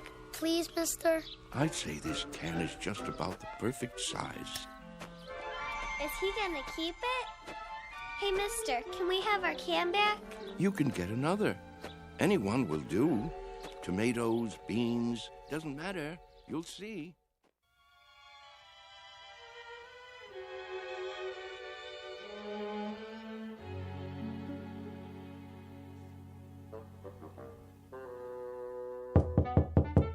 Charlie? You in there? Going to be a beautiful sunny day today. And Yes? expect much more of the same over the next couple of Just days. wondered You might what wanna do happened some to of those you. outdoor Not a activities. thing, Ben, not a thing. Las Vegas, 68. Los Angeles. Thought I'd lie down for a minute. Come on in if you'd like. Sorry about that son of yours. Are you? I'm not. This is a good enough place for me. I don't know what I was thinking. Here, I'll close the window for you. Why? It's a beautiful day, don't you think? Oh, so much noise. Yes, what a great running and shouting. That's what you call it? Such a grouch. You can't stop kids from playing kick the can. It's in their blood, like statues or hide and seek, a ritual this time of year. You surprise me sometimes, Charles. And why do you say that?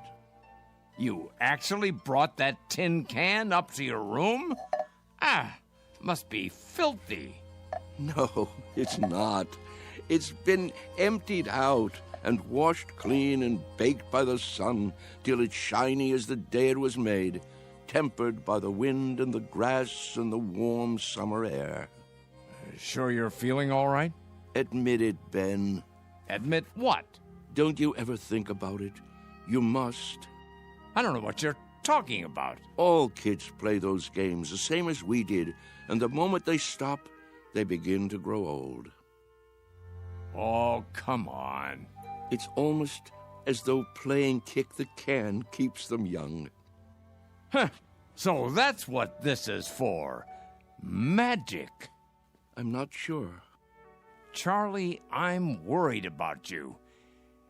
You're not yourself. Aren't I? You don't believe in magic anymore, do you, Ben? Huh, what are you talking about? But there was a time when you did believe in it. Never. We've known each other since I can't remember. Since we were tow-headed kids. You believed in magic then. Huh, not me. Yes, you did. When we walked on different sides of the street lamp, you'd say bread and butter. When your baby teeth came out, you put them under your pillow for the tooth fairy. And when you went down the sidewalk, you were careful because you knew that if you stepped on a crack, you'd break your mother's back. Oh, you believed in magic all right. What is wrong with you, Charles? Would you like me to get the nurse? What happened, Ben? Where did the robbery take place? Robbery? A thief stole everything away when we weren't looking. Who was it, Ben? Was it time or something else? We grew up, that's all. Everybody gets older. Do they? Think, Ben. How can we be sure? Maybe there are people who stay young, only we don't know it. Maybe they have a secret that they keep from the rest of us. Now, Charles. Is there something kids know that they forget? That they want to forget? They say, when I get big, I'll be a fireman, or a detective, or an explorer.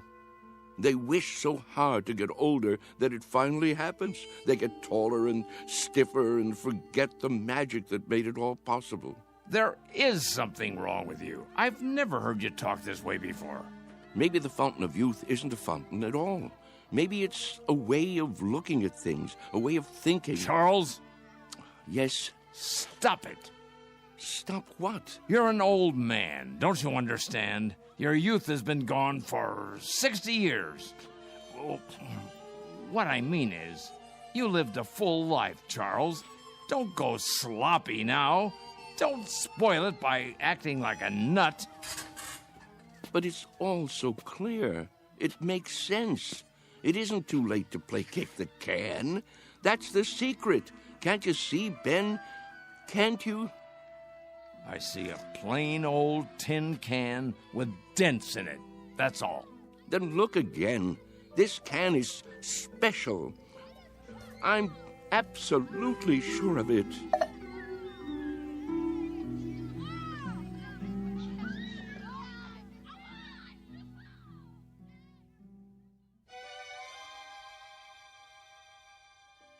And so, that's why I thought I should tell you.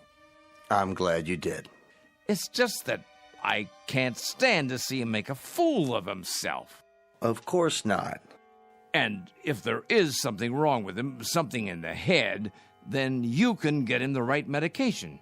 You understand, don't you, Mr. Cox? I do, Mr. Conroy. You were right to come to me. When he acts that way, I feel I don't know him at all.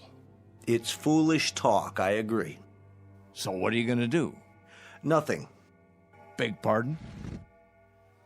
At least not for the time being. If I got excited every time someone indulged in foolish talk around here, I'd be upset every minute of the day. Let him go on about kick the can if he wants. He isn't doing any harm. But I'm worried, I tell you. It isn't like him. He's getting on in years. It's common for folks of a certain age to behave like children once in a while. Nonsense. He's no older than I am. In some ways, maybe, but in other ways, when some people get old, truly old in their minds, they may act strangely, out of character. Take Mr. Agee, for instance. He's as sane as they come, but do you remember that ruckus out on the porch the other day? Somehow he got hold of some firecrackers. The nurse found him trying to set one off. It must have been those kids. Well, wherever he got them, he could have hurt himself, and that's something that concerns me. Charles hasn't done anything like that. I just don't want to hear him talking crazy. Oh, it isn't necessarily crazy. Huh? You haven't heard him. Look at it this way. As far as he's concerned, all his best years are behind him. He can't even look forward to spending time with his son and daughter-in-law. A fine thing. So, that being the case, he'd rather return to an earlier time, one he recalls with pleasure.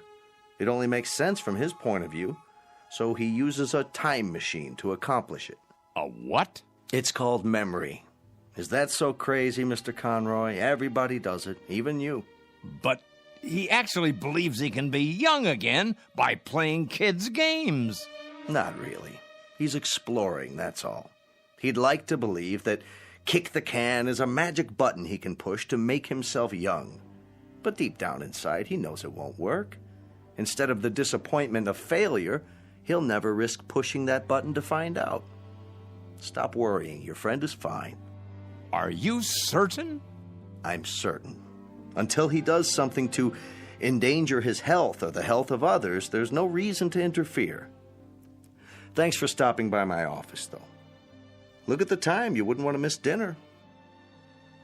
Well, in that case, I suppose... It still troubles you, doesn't it? What would you have me do? Maybe if you talk to him. It would be a waste of time. But you have a point. Perhaps I'm reluctant to face the facts myself. Every time one of our people goes senile, I get a little cold inside. When I took this assignment, I was 32. Now I'm 43. Everyone grows old, Mr. Conroy. Everyone.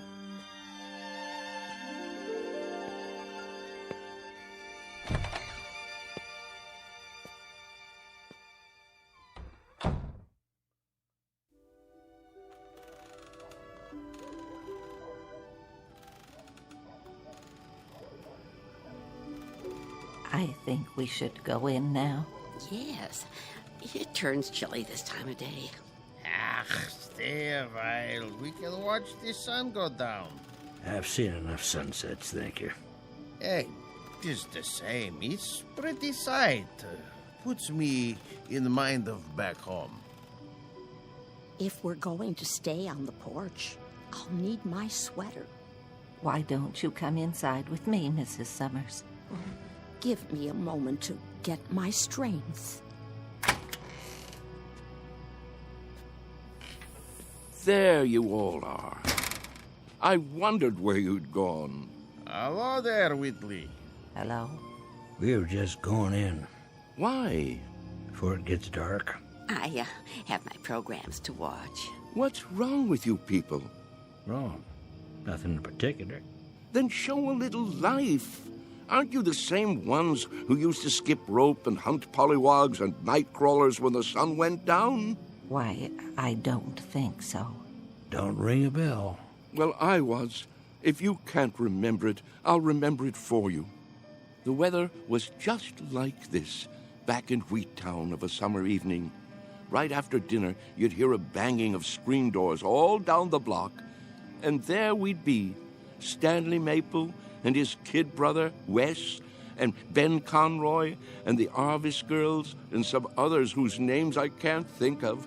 The air would be soft like this, children weather, and we'd come out with no coats, and we'd start shouting and play kick the can. Yeah, you're right. Everybody played that game. Absolutely everybody. Or catch, or hide and seek. Seems like a million years ago.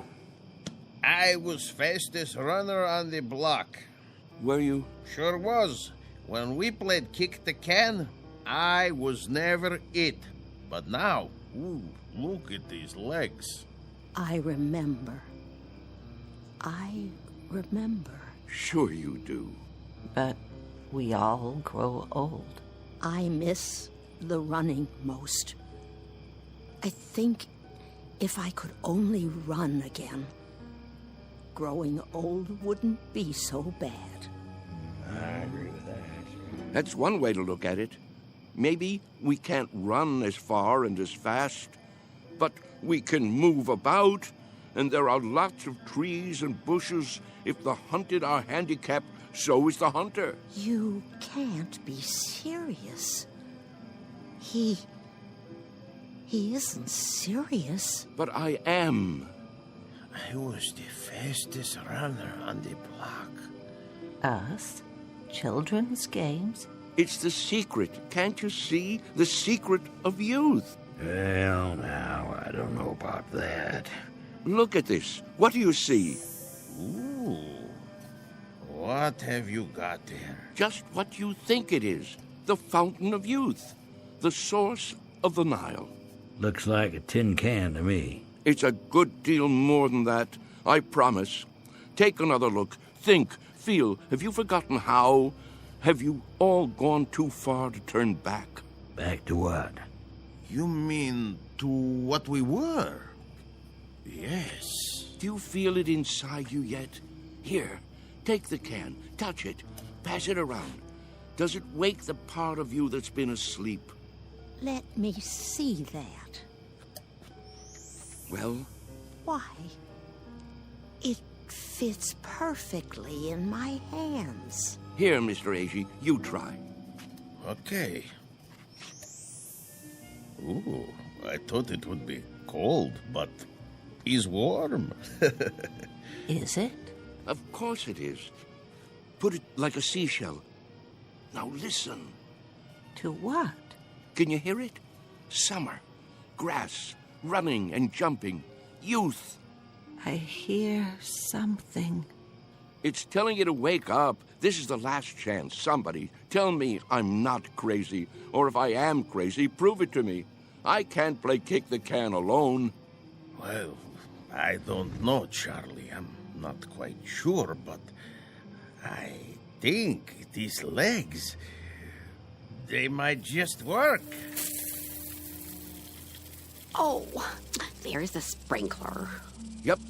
Every afternoon at this time. Now we must go in before the spray blows this way. Yes. Sprinklers? I remember sprinklers. We all do, don't we? Hold on. Do you see it? See what? A rainbow. Look at it in the air, above the lawn. Why, I believe I see it. Remember running through the sprinklers on a summer's day? What could be more fun than that? Wait, Charles. What are you going to do? What does it look like? I'm going to do what feels better than anything. Run through the sprinklers and cool off. Somebody hold my shoes.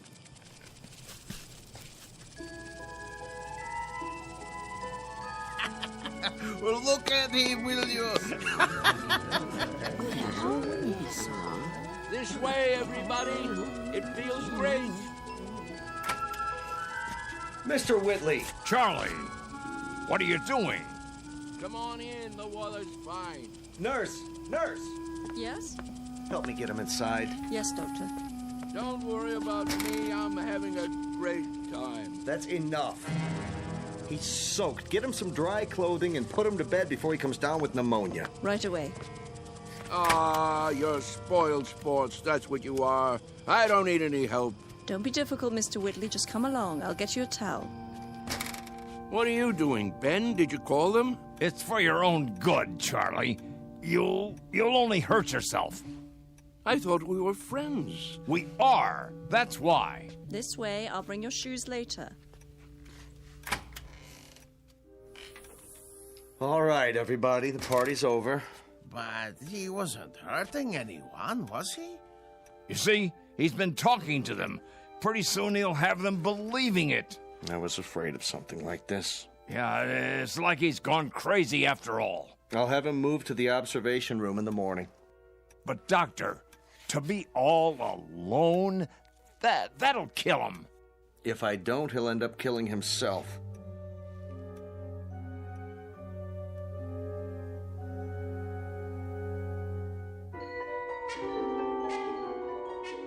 Senile? Me? Mr. Whitley, please try to understand. You want to put me in a special room? Alone? You don't leave me much choice. Why? What rules have I broken? There have been complaints. Oh, there have? Who from, may I ask? That's not the point. Go on, tell me. I want to know. Who thinks I'm breaking the rules? It's not so much a matter of rules as attitude. Look out the window. Grass, trees, a park across the street, all very peaceful. The kind of place people come to for rest and relaxation. It's what Sunnyvale is known for. But if things happen that rile them up, disturb their peace, well then, we can't stay in business. You see that, don't you? So the charge is disturbing the peace. And for that, you want to isolate me from my friends. I hope that won't be necessary now. You've got to go out there and show them you're all right. Cut the crazy talk, learn to fit in. That's not hard, is it? What a choice. To keep that nurse from pawing at my pulse all day, I have to sit like a vegetable, stare into space. Listen, I'm trying to help you. Keep on like that and they'll put you away. I won't have a choice. Use your head. Maybe you're right. There. You see? You're an intelligent man. It's a question of playing the game. Isn't that something we all have to do? Yes, I suppose it is. Good, Mr. Whitley. I knew you'd see it my way. Now, why don't you go up and rest before dinner? Tonight's the bingo game, remember? I remember. Goodbye, Doctor. Goodbye, Mr. Whitley. Anytime you want to talk, feel free. I consider it part of my job.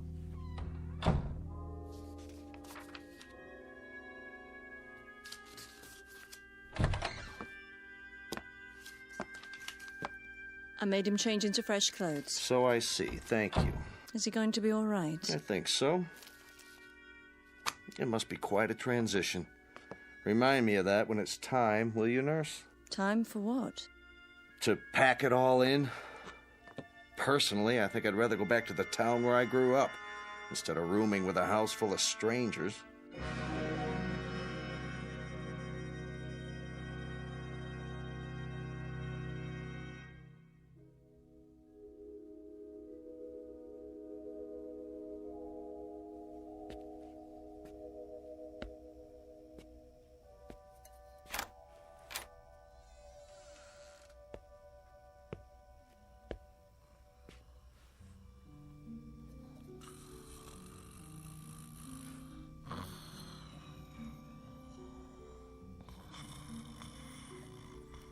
Wake up. Oh, what? Come. Charles, what is it? Shh, quietly. Come where? We're going to play a game. What do you have there? What does it look like? An empty tin can.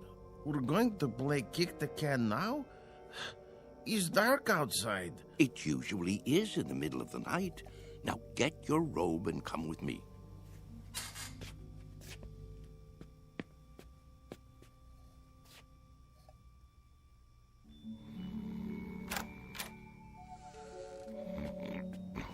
Mr. Freitag. It's us. What? What? It's time. We're all gathering downstairs. Why? Something important. It's a secret. What would Mr. Cox say? He'd say it was dangerous and foolish. He'd say it was crazy, and maybe it is. Maybe it's necessary to be a little crazy for magic to work. He'd say we'd be acting like children, but isn't that the idea? Only children can play kick the can. Now get the others. Freitag, wake Mrs. Summers. Agee, you get Mrs. Wister and Mrs. Knaus. Let me see, who else? There's Mr. Carlson. Everyone? Everyone. Well, what if they won't come? They've got to. Don't take no for an answer. Hurry. I heard people walking around. Whoa, what's going on here? Mr. Whitley has an idea. Would you like to come too? Hello, Ben. Charles? What are you doing? Go on. Do as I said. Yeah. Right away. I'll see you downstairs.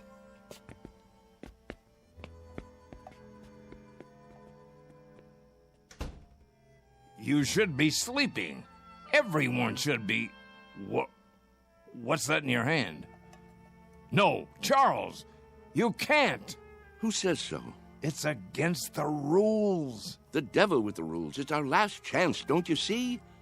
Ben, Ben, come with us out to the lawn. Me? Yes, you.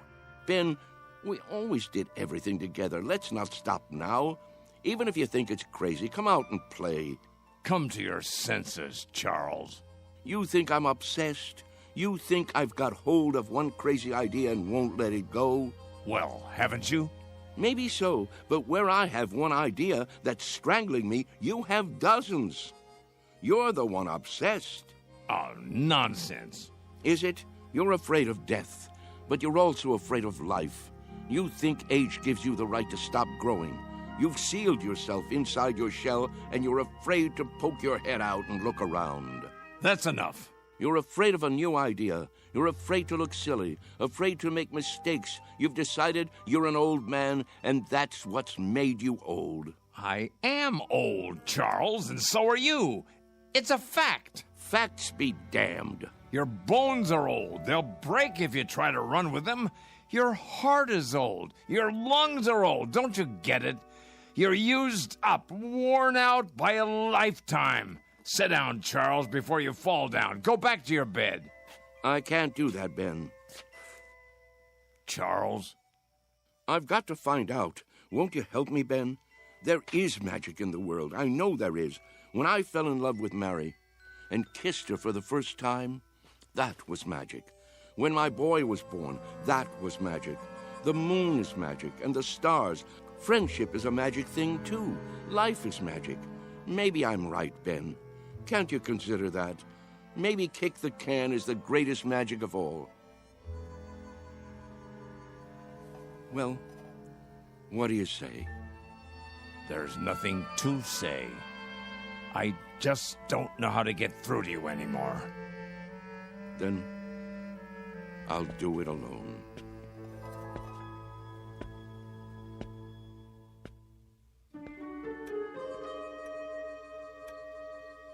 What are we doing here? I'll catch my death. Now, you just wait. Mr. Whitley has something in mind. Yeah, something important. But what could it be? Don't you know? Don't you remember? Remember what? How it used to be. How we used to sneak out of the house after dark when the grown-ups weren't looking and the weather was like this. Don't you remember how we used to play kick the can? Everybody played in my neighborhood. A long time ago. A long, long time. Funny. It doesn't seem that long ago to me. I remember. Yes, I think I do too. But we've all grown so old. Are you sure? If these legs would carry me. How do you know they won't until you try? You can't be serious. He isn't serious. But I am. You mean us? Children's games? What about the nurse? She's asleep. If we keep our voices down and open the door carefully, she won't hear us. Go outside? Why not? Are you chicken? Show them the can.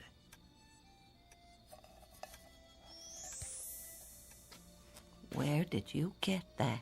From some kids. They've already broken it in. Well, are you with me?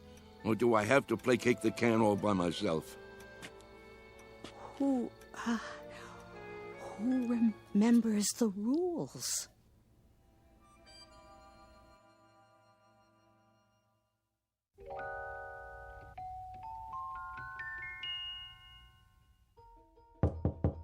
Mr. Cox. Hold your horses. I'm coming. What is it? Mr. Cox, come quick. Keep your voice down. You'll wake everybody. They're already awake. Hurry, hurry. You've got to stop them. Calm down, will you? What are you talking about? You'll see. Come to the front room.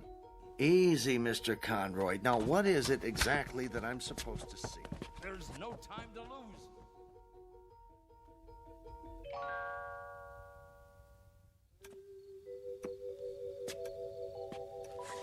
But there's no one here. Why is the door open? Because they've gone outside. Why would they do that? It's like I said, to play kick the can. That was just a crazy idea. Mr. Whitley's forgotten all about it. No, you're wrong. They really mean to play. Calmly, please. You mean now, at this hour? That's right, and it's all because of Charlie. Now I'm really worried about him. What'll happen when it doesn't work? He really believed it, see? That it would make him young. That's not the problem. What worries me is what will happen if he tries to run. He can't take the exertion. None of them can. 5, 10. Where? 15. Look, 20. the front lawn. 25. 30, 35, 40, 45, 50. Come on, I know. Ready or not, here I come. Come on, everybody, let's hide. This is gonna be good. Over here, hurry up. 85, 90, 95, 100. Ready or not. Where are they? Here I come. And what are these kids doing here? I told them to stay away. Look out! Brother Man's arrived. Maybe they're around the other side. I'll go check. Hey, kick the can over to me. Hey, Ben, look at me. I told you it would work. Charles? Come on, you want to play? No, it can't be. Ben, you better hurry up, or it'll be too late for you. Charles! Yeah, hurry up, or it'll be too late. What is it? Do you see them yet? Gotcha. Is that... Here, you kids, how many times do I have to tell you, go home? Get out No, of my way. wait. What are you doing here this time of night? 1, 2, Charles? 3, you're out. Charlie? Sorry, Ben. I wish you could have believed. I gotta go. Charlie! Hey, kick it over here, over here. Charlie! Take me with you. My turn to kick the Get can. away and stay away. Mr. Cox, please. That's one over fences, rotten egg. Come on, let's go. I can't climb that. Charlie, wait. Wait! Charlie! Hey, you guys, wait up. We gotta find the others. They can't have gone far. I bet Whitley's taken them down to the orchard. No. Why? Look all you want, Mr. Cox. You won't find them. Wait here.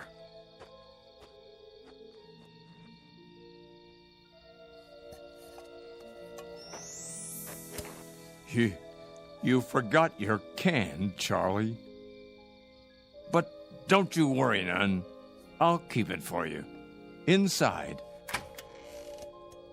In case you ever come back for it.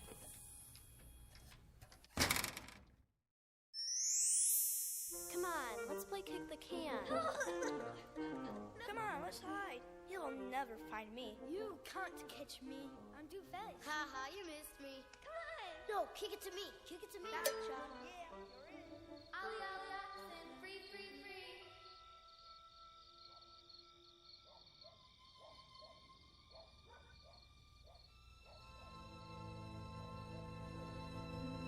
Sunnyvale Rest Home, a place for people too ancient to remember the fragile magic of youth. A place for those who have forgotten that childhood, maturity, and old age are magically intertwined. A dying place for those who have grown too stiff in their thinking to revisit the Twilight Zone.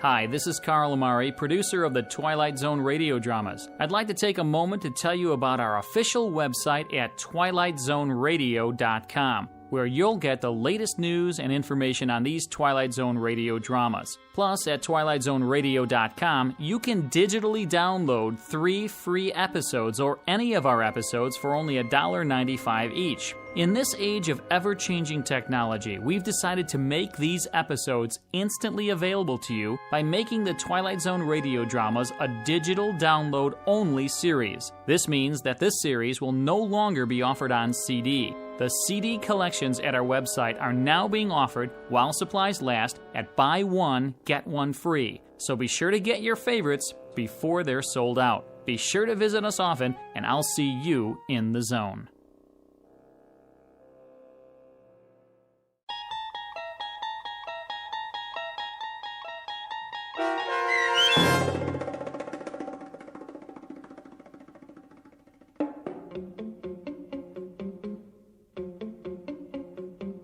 Kick the Can, starring Stan Freberg and Shelley Berman with Stacy Keach as your narrator, was adapted for radio by Dennis Etchison and written for The Twilight Zone by George Clayton Johnson.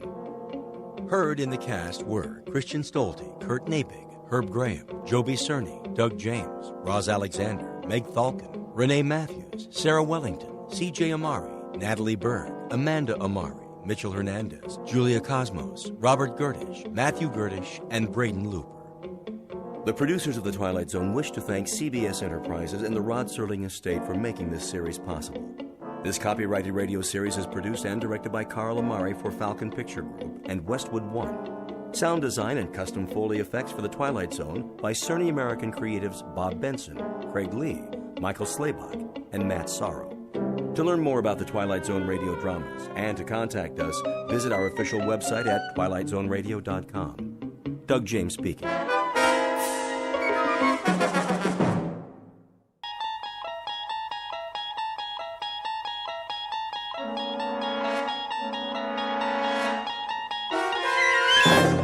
You unlock this door with the key of imagination. Beyond it is another dimension, a dimension of sound, a dimension of sight, a dimension of mind. You're moving into a land of both shadow and substance, of things and ideas. You've just crossed over into the Twilight Zone.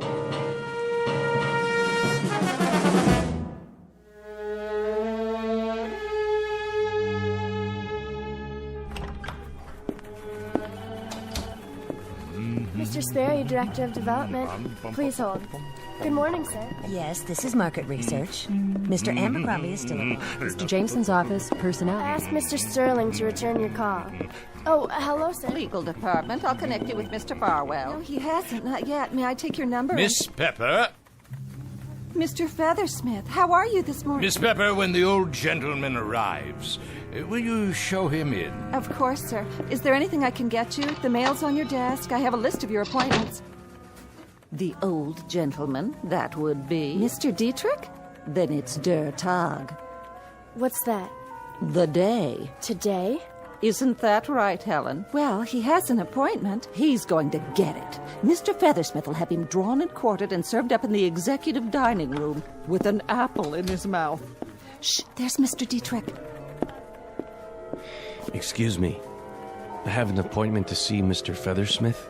Oh, yes, Mr. Dietrich. If you'd let him know that I'm here. He's expecting you, sir. Go right in. Thank you very kindly. Yes. Mr. Dietrich, sir? Come in. I can just see him now, that big happy grin before he draws blood. Have a cigar, Mr. Dietrich, before I rip you to pieces.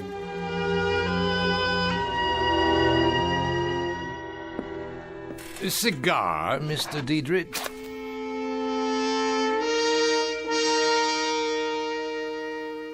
You're about to witness a murder, a willful, predatory case of homicide. The victim is a Mr. Sebastian Dietrich, age 77. The killer is a Mr. William Feathersmith, a robber baron whose body composition consists of refrigeration coils covered by thick skin. In a moment, Mr. Feathersmith will proceed on his daily course of conquest and calumny with yet another business deal.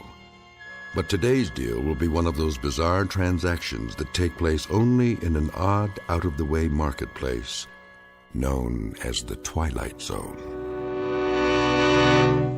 And now, back to the Twilight Zone with Of Late I Think of Cliffordville, starring H.M. Wynant, with Stacy Keach as your narrator.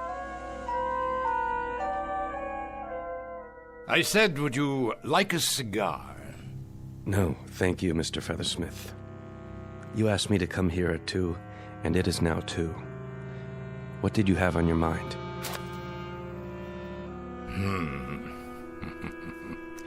You've never cared much for my personal habits, have you, Diedrich? Smoking, for example. Whether I do or don't is really not at issue, Mr. Feathersmith, but the extent of time that you keep me here is, on the other hand, of considerable import. I'm a busy man. I'd like to get on with it. Oh, by all means. We've gone a pretty far route, the two of us. Have we? I owe you a great deal, Mr. Diedrich. I remember vividly the afternoon many, many years ago, back in Cliffordville. You called me into your office. You ran a rinky-dink, nickel-and-dime little tool shop. And you said, Bill Feathersmith, I like your style, boy. I want you in with me. Do you remember that afternoon? I shall never forget that afternoon, Mr. Feathersmith. I've thought about it a good deal in the ensuing years, and I've never ceased to regret it. You never did like me. I wouldn't say that. I have disliked and detested you with great cordiality. I have found you to be, as of the day you walked into my office, a predatory, grasping, covetous, acquisitive animal. Without heart, without conscience, without compassion, and without even a subtle hint of the most commonplace decency. Does that answer your question? I give you this, Diedrich. You never were a man to toady around with a lot of phony euphemisms. You always did speak your mind. And you, Mr. Feathersmith, mark you, this is perhaps the singular compliment I can dredge up, have always been a man to speak yours, so why don't you? All right, then. I'll do precisely that. See this map? It's my empire. Mining over here. Electronics here, and here. Lumber, railroads, minerals. An industrial complex I built up step by step, piece by piece.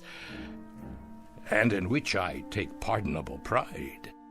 Yet there's a piece missing. Go on.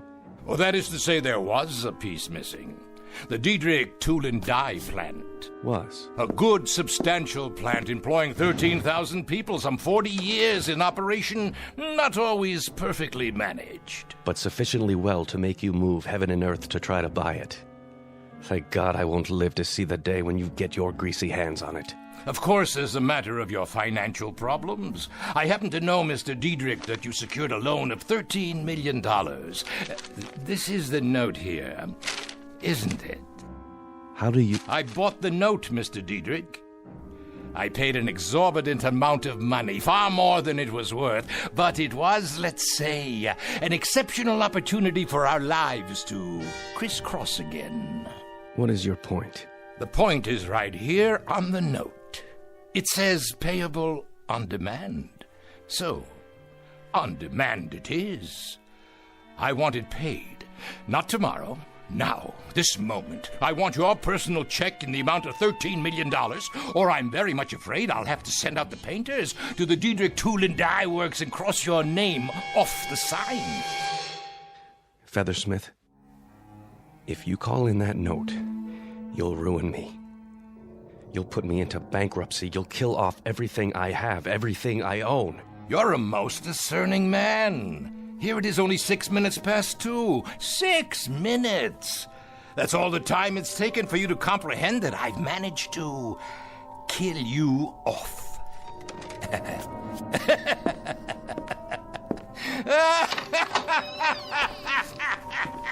Mr. Diedrich, are you all right?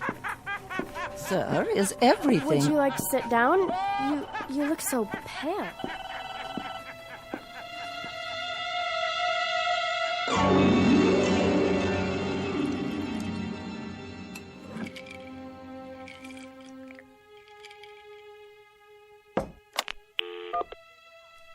Miss Pepper?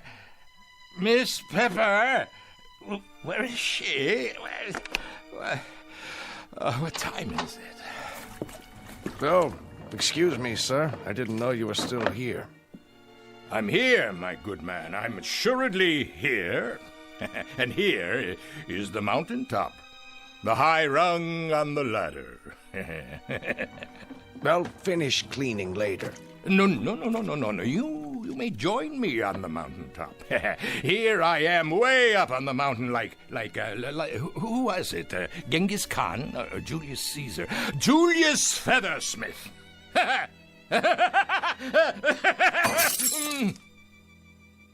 Don't worry, sir. I'll clean it up.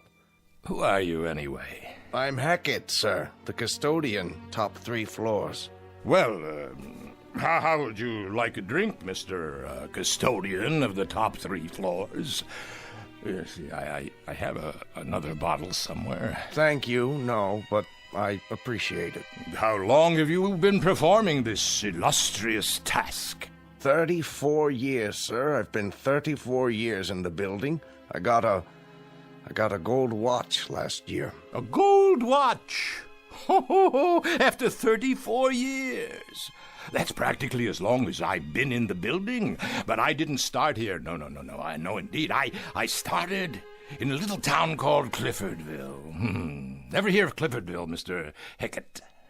That's a coincidence, Mr. Feathersmith. I was born in Cliffordville. Grew up there. Well, then we have something in common. We're both from Cliffordville, and we both put on our pants, one leg at a time.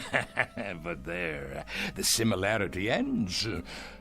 Come here, I want to show you something. Yes, sir? See this picture on the wall? Know who it is? Why, I'm not sure. That's William Feathersmith. Me.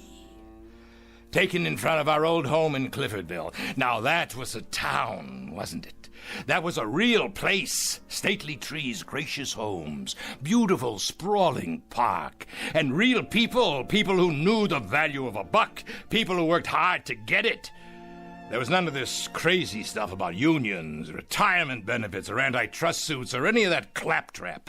Those were the real times, when a man could go up to the stars if he had a mind to, and the legs to carry him, and the fingers to reach out and grasp. Not like now. Nah, not like now at all. I reckon so. I'm going home now, Mr. Hackett. May as well. No place else to go. Yes, sir. I've been sitting here for 3 hours, all by myself, thinking about Cliffordville. About how I wished it was that way again. I had an old man here today, Diedrich. He gave me my first real job. Well, I fixed his wagon. He never liked me, I never liked him. We both used each other, and I got the most use out of it. I broke him to pieces today, just like he would have done to me if he could. And he's tried, Mr. Hackett, let me tell you. He's tried. Good night, then, Mr. Feathersmith. William Feathersmith, what a crock. Alexander Feathersmith is more like it. Alexander the Great Feathersmith. I've got everything there is to get. But I'm still hungry. Understand? I'm hungry. A 20-course meal. I've got a tapeworm inside me that's taken every bit of it. He cried. What? What did you say? Alexander the Great. He cried because he had no more worlds to conquer.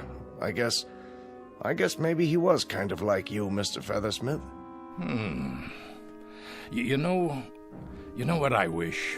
I wish I could go back to Cliffordville. Back 50 years ago and start all over. Because getting it all, that was the kick. Not having it, getting it. Good night, Mr. Hackett, custodian of the top 3 floors. Don't forget to wind your gold watch.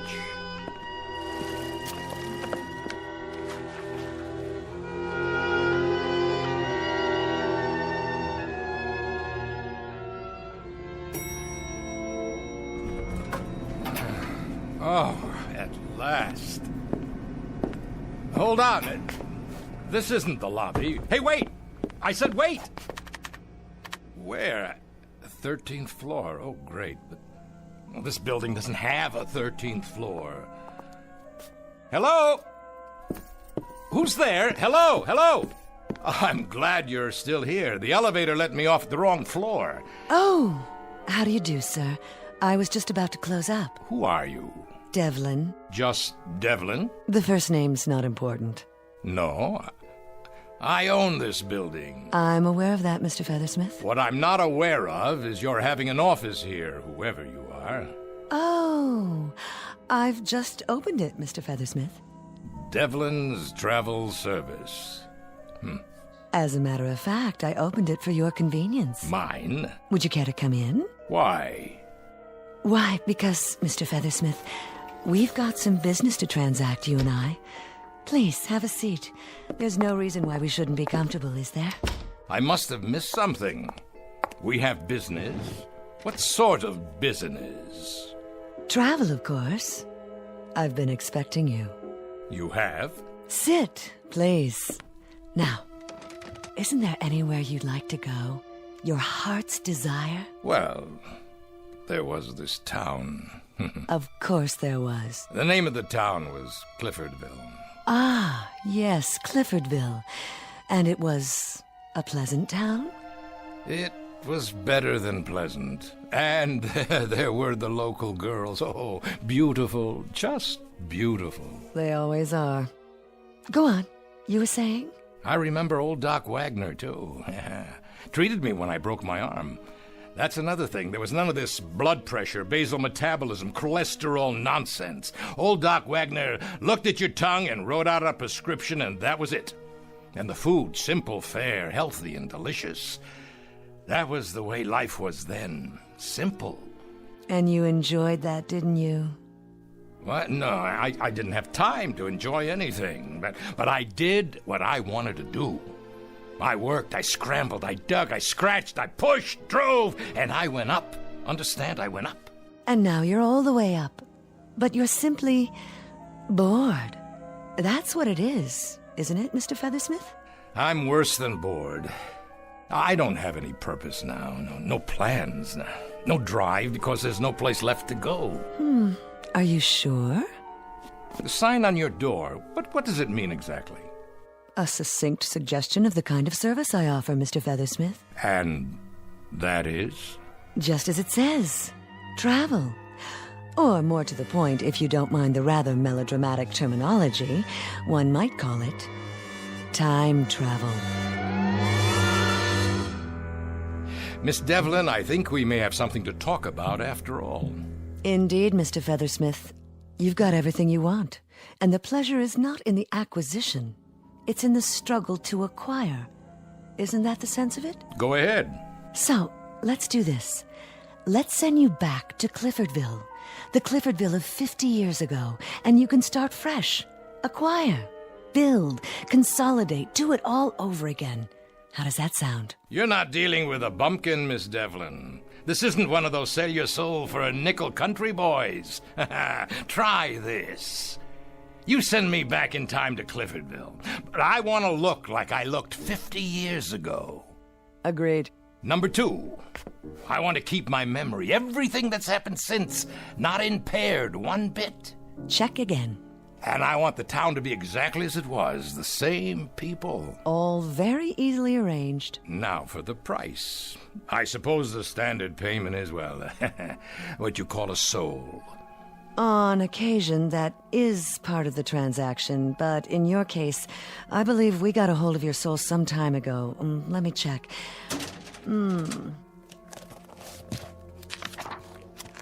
Oh, yes, here it is.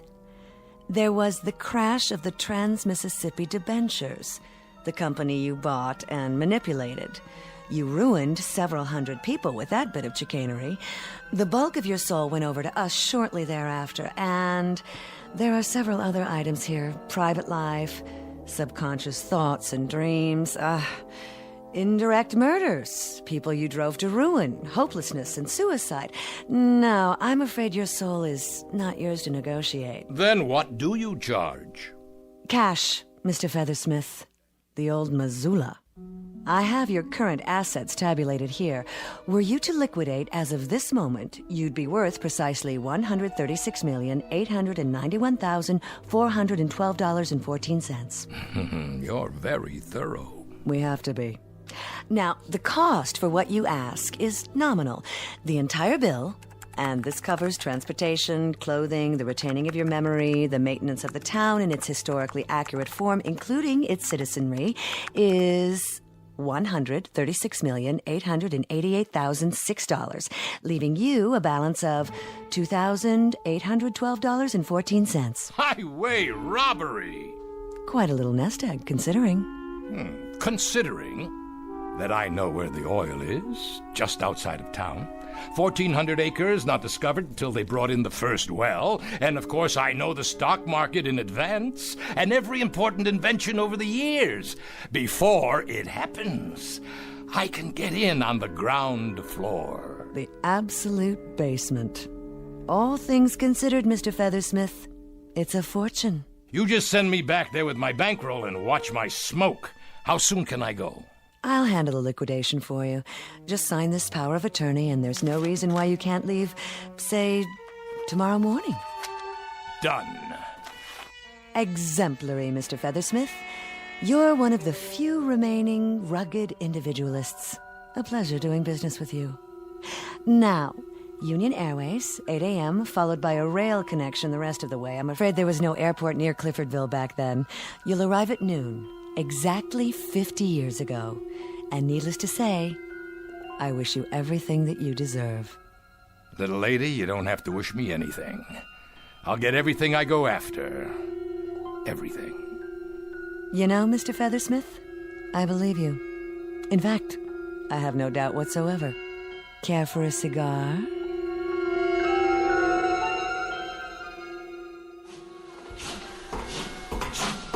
Here's your stop, sir. Are you sure? Yeah, this is it. Yes, there's the town square. You need a hand with your bags? I don't have any bags, and I don't need a hand from anybody. Then good day to you, sir. Enjoy your stay in Cliffordville. All aboard! Cliffordville. The devil, you say?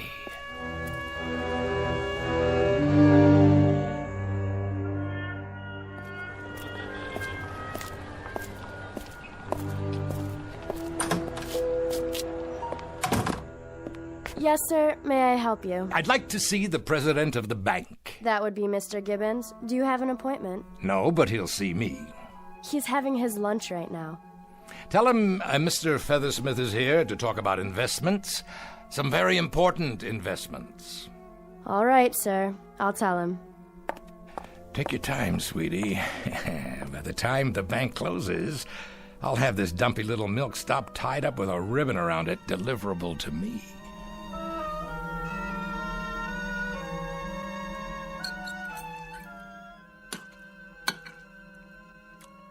I'll only be a moment, sir. I don't normally let business interfere with pleasure. I never allow pleasure to interfere with business. The name is Feathersmith. I'm not a peddler, a drummer, or door-to-door salesman. I'm here to make myself rich, and in the process, you'll pick up a few crumbs of your own. I beg your pardon? The Widow Turner's land. The south end of town. Is it available?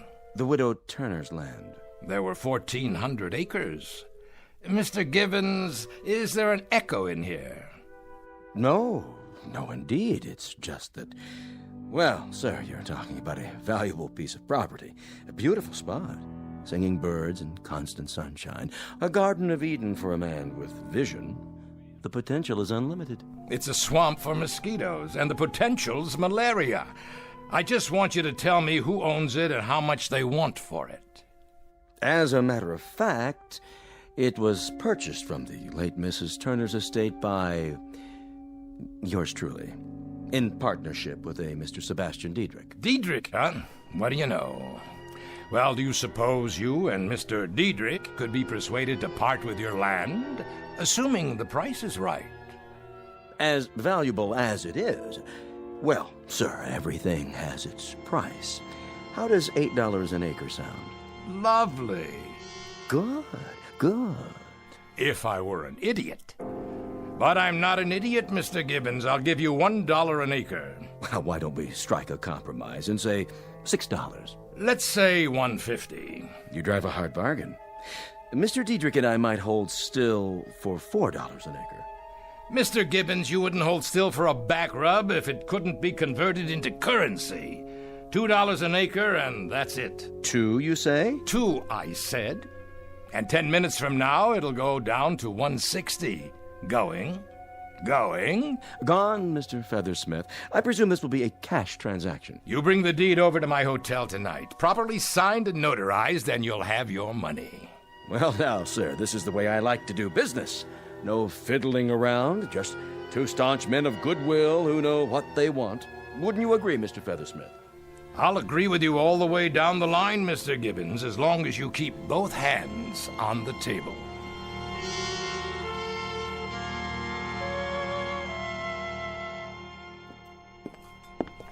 Ah, Mr. Feathersmith. Right on time. I don't believe you two gentlemen have met. This is my associate, Mr. Dietrich. How do you do? Yes, I recognize you, Mr. Dietrich. So very, very much younger, though. You have me at a disadvantage, sir. Never mind. Sit down. Please. I presume you have the cash? 1,403 acres, $2,806. You like to put all your eggs in one basket, don't you, Mr. Feathersmith? Don't concern yourself, Mr. Dietrich. I happen to have an exclusive contract with the hen. Waiter, beer's all around. Right away, sir. All right, gentlemen, let's get down to cases, shall we? When it comes to a fast shuffle, I don't mind telling you I'm a very knowledgeable dealer. Comment, Mr. Dietrich? You have the floor, Mr. Feathersmith. You seem rather anxious to have it. Just a human frailty to gloat a bit when one has just skinned a couple of professional skinners. I suppose you're thinking that when this pigeon flew into town, you plucked him bald. Well, I sent a telegram to a geologist this morning. He came in on the 1 o'clock train, spent the afternoon out at the Widow Turner's land, made some preliminary soil tests. Care to hear the results? Feel free, sir. Then I'll oblige. That crummy swampland you sold for $2 an acre is worth 1,000,000 times that. There's oil in that ground. Oil, understand? Black gold, enough to produce 500 barrels a day for the next 1,000 years. Oh, I swear I could almost feel sorry for you. Maybe you didn't hear me. Oh, we heard you. Oil. How's that for a shocker? Well, at the time, it did make us gulp. At the time? 4 years ago, when the first geological tests were done. There was no doubt then that the land had oil under it, 6,000 feet under it. Which means that it might just as well be on the moon. There's no way that oil can be taken out. What do you mean, no way? I could drill down 1 mile, 2 miles if need be. You could, perhaps, Mr. Feathersmith, but nobody else on Earth could, unless you've already invented such a drill. Of course. I forgot. It wasn't until several years later that they came up with a drill bit strong enough to... Something wrong, Mr. Feathersmith? Not feeling too well? Something I ate. Oh, something you ate, no doubt. Something like crow, sir? Excuse me.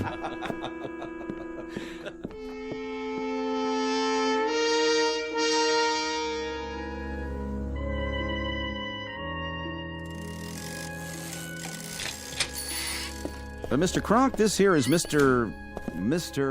Feathersmith. Yeah, he says he wants to talk to us about inventions. What kind of inventions? Something that'll turn this 2-bit bicycle shop into a factory. Such as? Well, for starters, how about a motor-driven scooter for kids? You want to enlarge upon that, Mr. Feathersmith? What do you mean enlarge upon it? It's a gadget that gets kids around town. Teenagers, too, even businessmen. What's it used for? It's used to make about $200 million. That's what it's used for. Lightweight aluminum with wheels and an electric motor. What's wrong with foot power? Everyone's going to want these. Kids will be begging Santa Claus for them. Look, I'm handing you the whole thing on a platter. All you have to do is build it. Well, I'll tell you what. You draw me a blueprint and some specifications, and Mr. Clark and I will give it a try. I'm no crummy draftsman. I've given you the principle. All you have to do is manufacture it. Not without a blueprint and specs and some backing. You have any money? I can get it. anyone with a little imagination could see. Well, only place that makes loans around here is the bank. That'd be Mr. Gibbons. You better talk to him first, with your blueprints, of course. I don't need you. What other machine shops are there in this hick town? Well, you might try Otis over at the gas station. He's got all kinds of tools. Of course, he's pretty busy regrooving people's tires. See you in the funny papers, boys. You'll live to regret this, mark my words. What was his name again? Featherhead?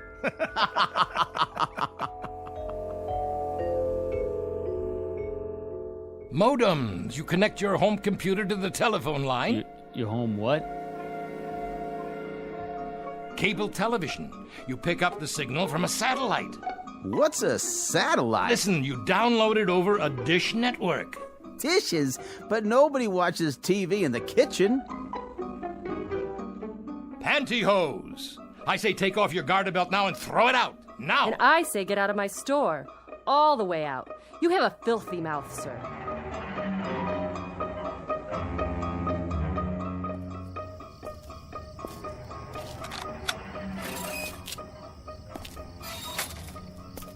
Diedrich! I know this is your house. Come out here. Who's out there? It's me, Feathersmith. Do you know what time it is? It's 50 years too early. That's what time it is. Listen, I played it all wrong. I should have had it done the way it happened in the first place. I'll start in the morning, just like I did before. What are you talking about? You said I had get up and go. You said I had drive. Then I went to work for you and I moved up from there. You want to do what again? I want to go to work for you. I wouldn't hire you if you were the last man on Earth. You're a loudmouth clod born to get suckered out of his last quarter. Now let me have my sleep. I got to rest. Oh, this pain in my chest. Are you all right, sir? You look pale. Why don't you sit down on this bench? Doc Wagner? Is that you? Now, you must be the new fella in town. Nothing but idiots in this place. Now, take it easy. That's not a very good pulse. Not good at all. Never mind that. How do I get through to these village idiots here? They're peddling their lives away on bicycles, and I'm trying to give them the space age. I don't know much about that. But I can tell a bad pulse when I feel one, and yours feels like the heart of a 75-year-old man. You sure don't take care of yourself. What did you say? The pulse of a what? A man in his 70s. If I've said it before, I've said it 100 times. Modern man drives himself to an early grave just trying to keep up with the pace of life nowadays. Why, that dirty, cheap little thief. She didn't change me inside. That's why I'm so tired. That's why I can't make it here, because inside I'm old, the way I was. Swallow 2 of these pills. You horse doctor. I remember when you were diagnosing acute appendicitis as cramp colic. Go on, get out of here. You couldn't diagnose anything. Well, I can diagnose insanity when I see it. And that's what my diagnosis is in your case. Insanity. Plain and simple. I don't need you. I don't need this jerkwater town. If I were you, I'd check myself in for observation. At a mental hospital. Well, you're not me. It was that Devlin dame. That dirty, two-timing little hustler. Why, Mr. Feathersmith, everything all right? You look a bit queasy. You miserable. Now, let's be fair. Nothing was said about changing your chronological age. You wanted to look 30, and you do. We said nothing about your insides. Your heart, veins, kidneys. What about this town? You wanted it as it was. The contract was very specific. It's really not my fault that your memory is so imperfect. And as to the possibility of investments, your problem was that you leapt before you looked. But everything else is wrong, too. I mean, the deals, the inventions. They've never heard of space shuttles or microchips or... Of course they haven't.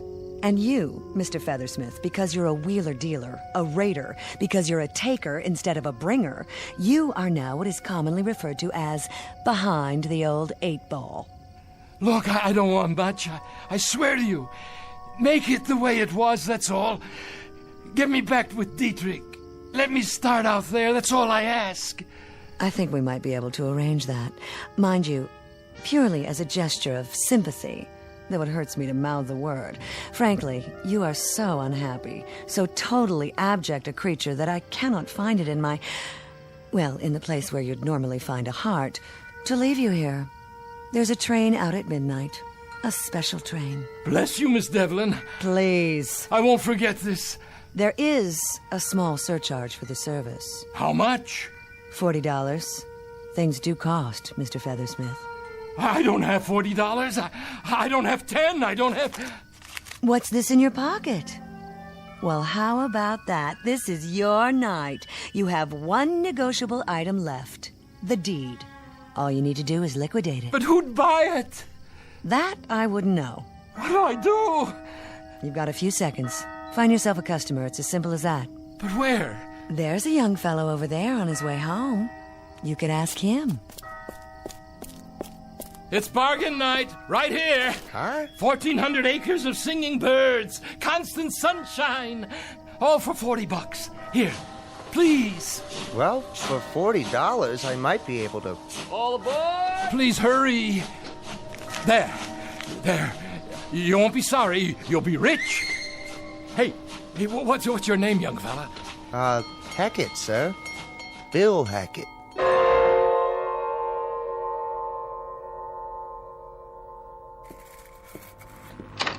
Yes, want something? I was going to clean up, sir. So clean up.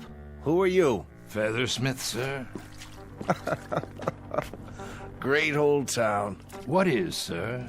I was just thinking about Cliffordville. That's where I grew up, got my start. That's a coincidence. I grew up in Cliffordville, too. Well, now, how similar we are, Mr. Feathersmith. We both came from Cliffordville, and we both put our pants on one leg at a time. And here we both wind up in the same building, each with his own particular function, eh? Yes, sir, our own particular function. They gave me a gold watch 4 years ago. My 40th year as custodian. Well, now, maybe for your next 40 years, if you really apply yourself, Featherstone, I'll get you a box of these imported Cuban cigars. What do you think of that? That sounds great, Mr. Hackett, sir. Have one now, why don't you? On me.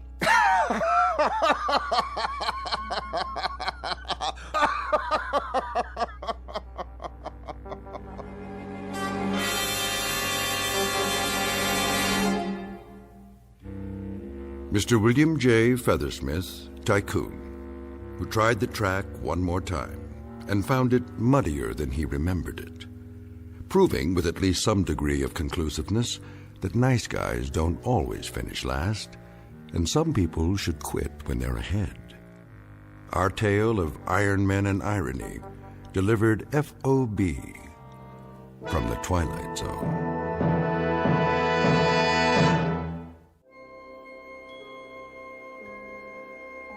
Hi, this is Carl Amari, producer of the Twilight Zone Radio Dramas. I'd like to take a moment to tell you about our official website at twilightzoneradio.com, where you'll get the latest news and information on these Twilight Zone Radio dramas. Plus, at twilightzoneradio.com, you can digitally download 3 free episodes or any of our episodes for only $1.95 each. In this age of ever-changing technology, we've decided to make these episodes instantly available to you by making the Twilight Zone Radio Dramas a digital download-only series. This means that this series will no longer be offered on CD. The CD collections at our website are now being offered while supplies last at buy one, get one free. So be sure to get your favorites before they're sold out. Be sure to visit us often, and I'll see you in the zone.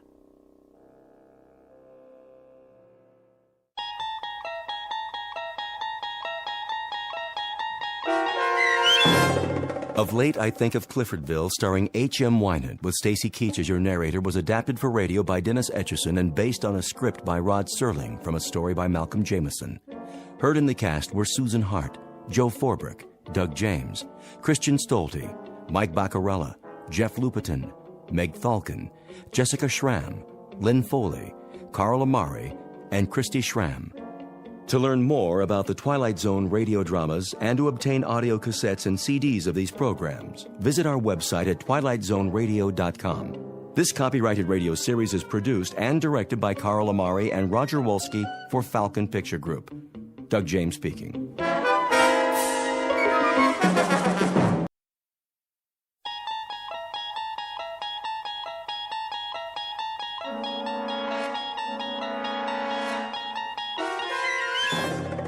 You unlock this door with the key of imagination. Beyond it is another dimension, a dimension of sound, a dimension of sight, a dimension of mind. You're moving into a land of both shadow and substance, of things and ideas. You've just crossed over into the Twilight Zone.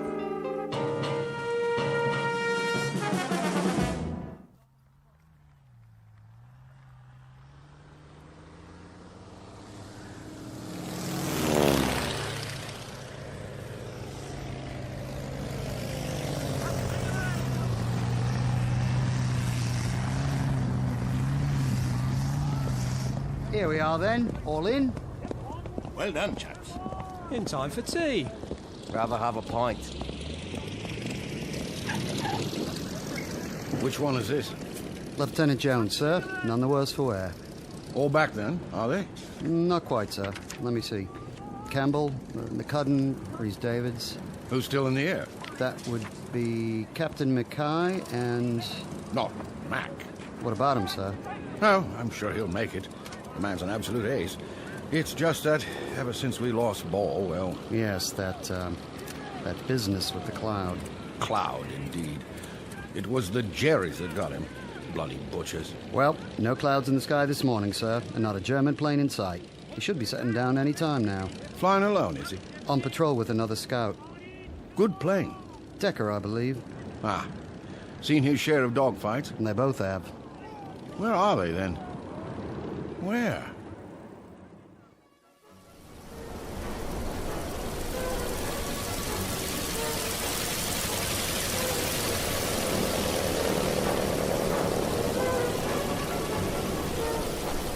Where's he going now?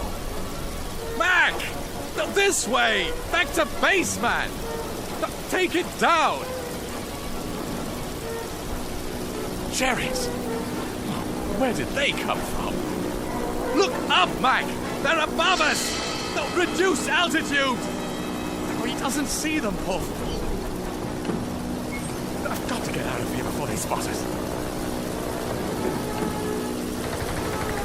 Watch it, Mac! Watch it!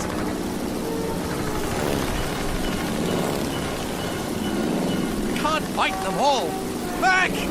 Mac, come on! Let's get out of here! We've got to lose them. We've simply got to... What's this? A cloud? Can't see a blasted thing. Where's the base? Oh, flying blind! What's happening? I can't hear anything either. Mac? Mac? Where are you? Where am I?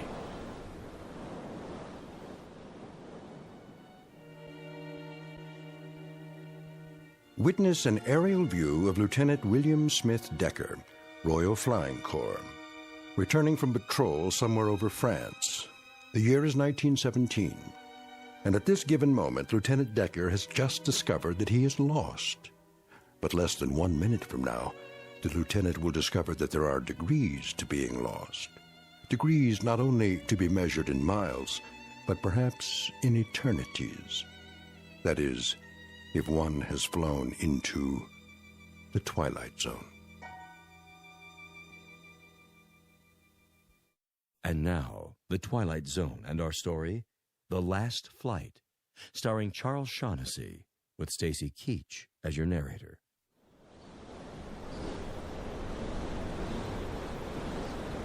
can't see, can't hear. Oh, good Lord, what was that?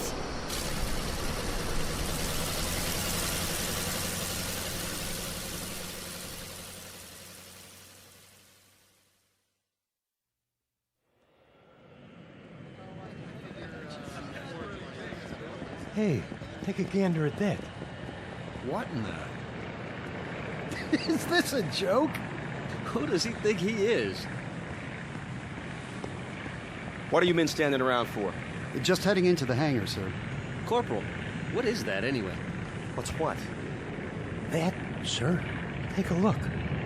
With 4 wings? At least something's holding it up. Up in the sky. It's a bird. It's a plane. It's super junk heap. Some antique, huh? Get off the field, all of you. Where are you going? To tell the Major. I want to know about this.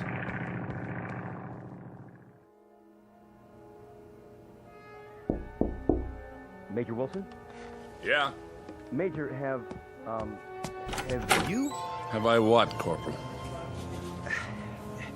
If you don't mind, sir, I think you should take a look outside. Something wrong? I'm not sure, but I thought you should know. It sounds like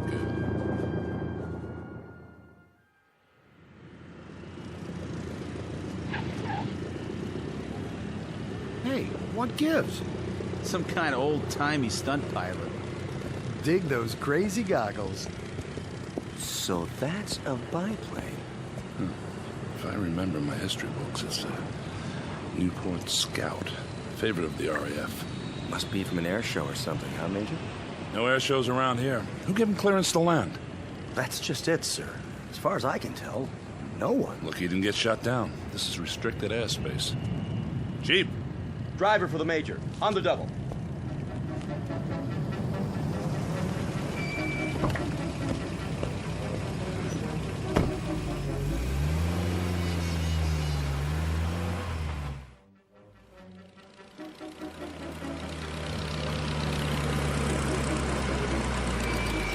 Shut it off!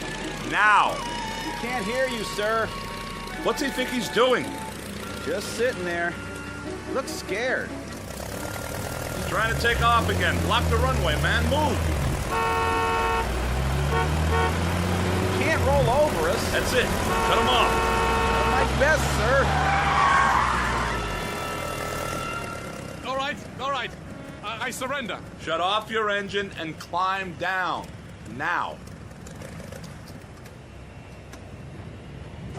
Look at those boots. Leather jacket, silk scarf. Didn't I see this in some old movie? If you didn't, I did. Hands up! Stand clear of that thing. What do you mean running an antique into the path of approaching aircraft? What's the matter with you? Speak up, man! Are you French? Don't you understand what I'm saying? Parlez-vous français? Are you American? What's that supposed to mean? What do you think you are? Why, I honestly don't know. Can't you see this is an American base? But all these... All these what? Experimental aircraft. We had no idea you chaps were so advanced. Are you British? Yes. How long have you been in it? In what?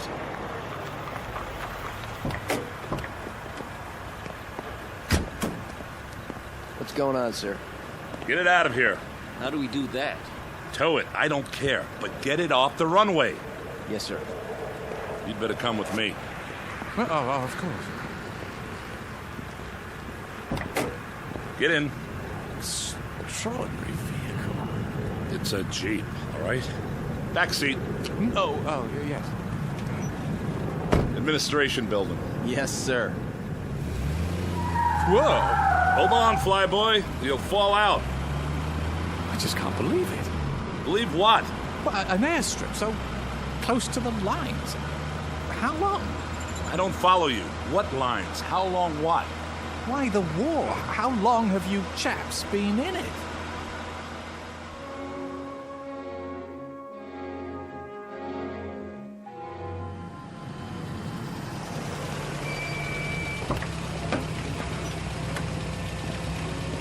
This way. Quite impressive. I have to hand it to you, Yanks. Major? Lieutenant. I say, what's she doing in uniform? She's a WAF. How's that? Women's Air Force. I see.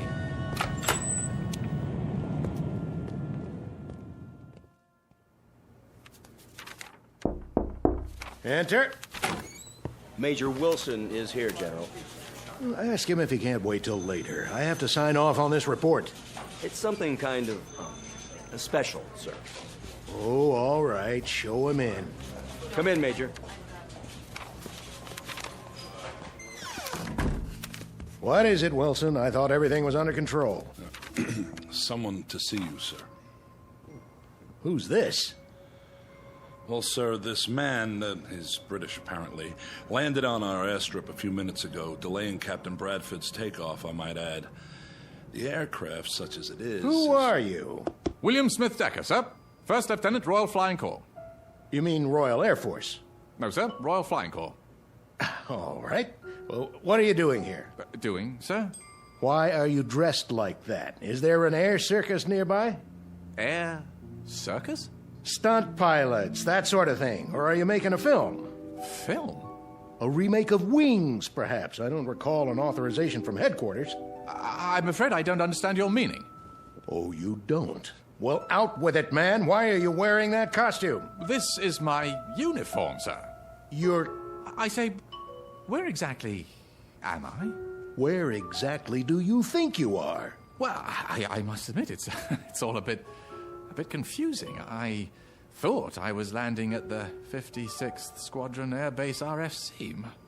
Must have gone considerably off course. He's disoriented. He certainly is. Either that or he's pulling an elaborate joke, something I have an extremely low tolerance for. If you'd like me to take him to the infirmary... I'll handle this. If you'll allow me to explain... 56th Squadron RFC, you say? That was once an official installation, as I recall. Was, sir? What's today's date? June the 5th. What year? I'm afraid I'm missing the point. Just answer the question. Why? 1917. 1917. Isn't that correct? Well, isn't it? Or are you fellows using a different calendar? It's June 5th, all right. 1959, Lieutenant. Oh, good Lord. Oh, careful. You don't look so good. You sure you're not having me on? Sit down. Some water. May I, General? Yes, of course. Did you say 1959? Drink this. You don't have anything stronger? Lieutenant... Decker, sir. You don't seriously expect us to believe... But it's true. When I took off this morning, it was 1917. Then... the cloud. Cloud? It was suddenly there, in a clear sky. And while I was passing through it, I couldn't hear my engine. It was like being swallowed up. Oh, come now, man. Yes, the same sort of thing happened to Geinmeyer. Who? Geinmeyer. Wasn't he a French fighter pilot? Yeah, he simply disappeared one day while flying. At the memorial service, a cardinal said he belonged to the skies, and the skies have taken him. And in my own outfit, Captain Ball disappeared the same way. He was last seen flying into a dense white cloud. I should have known. Say, just who the devil do you think you're fooling, Decker? Or whatever your name is? Sir, I swear to you, when I left base this morning, it was June 5th, 1917. Mac and I were going on our usual patrol and... Who? Mac, Captain Mackay. Mackay? Yes. Alexander Mackay? How did you know? What have you to do with him?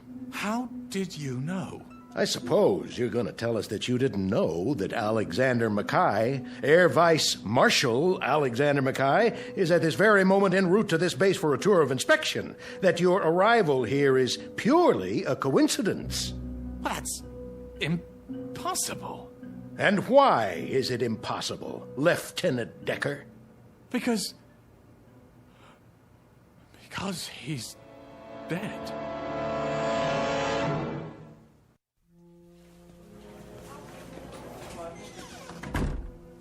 Well, Major? Here. What's this? Everything British HQ has in their files. Have you looked at it? I'll let you do the honors. And what do you expect we'll find? The truth, sir. Whether he's an imposter or... Whether? How could he be anything else? You think he's a lunatic, don't you? Oh, no. Nothing like that. He's been frozen on ice for more than 40 years, hasn't aged a bit. Standard operating procedure. I don't know what to make of it, but if he's an actor, he's the best I've ever seen. Seen a lot of actors, have you? Well, what do you make of it, General? The mechanics have gone over the plane. It's a genuine Newport Scout, all right. In perfect working order. And he knows how to fly it. That's obvious. Open the file. An old newspaper clipping from the London Times. William Smith Decker, commissioned by RFC, son of Mr. and Mrs. Harold Smith Decker of 17B Hightower Street, today received his... Seems authentic. Complete with photograph. Quite the dashing young officer. Swagger stick and all. And the face? See for yourself. Hard to tell. The paper's yellowed. It does look like him. And a copy of his military records. Everything seems to be genuine. Are these his personal effects on the desk? Yes. Corporal Wintner brought them in. Holster and pistol, pocket watch, cigarette case. You looked in the billfold? ID cards, the works. All perfectly done. He's ingenious, I'll give him that. The question is, for what purpose? The paperwork can be checked. If we wanted to waste the time, yes. Well, if it's a hoax, it certainly is an elaborate one. If it's a hoax, Major. It's just that it's hard to believe. Why would anyone go to such incredible lengths merely to play a joke? Who said it was a joke? What do you mean, sir? There's no telling what his motive was. Maybe we'll find out once Mackay arrives. We might check with the Ministry of War in London. There must be records of everyone who's ever served, no matter how long ago. You know what I think, Major? Sir? I think you believe him. No, sir, I wouldn't say that. But I can't help feeling there's more to this man than just... Exactly. The revolver, for example. Fully loaded. Oh, you don't mean he meant to use it on... We'll know soon enough.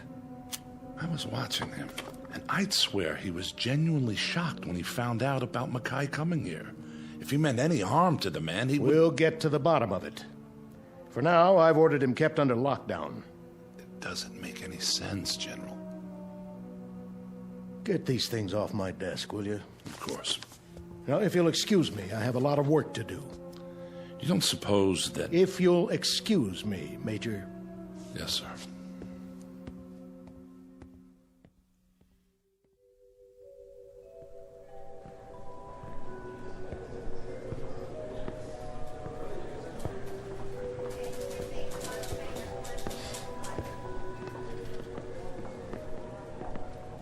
Major? Corporal Wintner? Sir? Yes? I was just wondering, what are you going to do? Do? With the airman. Decker, is that his name? So it would appear. We're checking him out. Oh. Is he a prisoner? Not officially. He's being detained. Until we question him further. What do you make of him, sir? I don't know yet. The General thinks he's out of his head. Some plane, though, huh? A regular museum piece. I saw what they took out of it. What? Well, the World War I flight map. I mean, it looks real. I wonder where he got it. That's the question. But we'll get to the bottom of it. Yes, sir. Oh, and Corporal? Sir? Don't talk to the men about this. Not till we have the whole story. I understand, sir.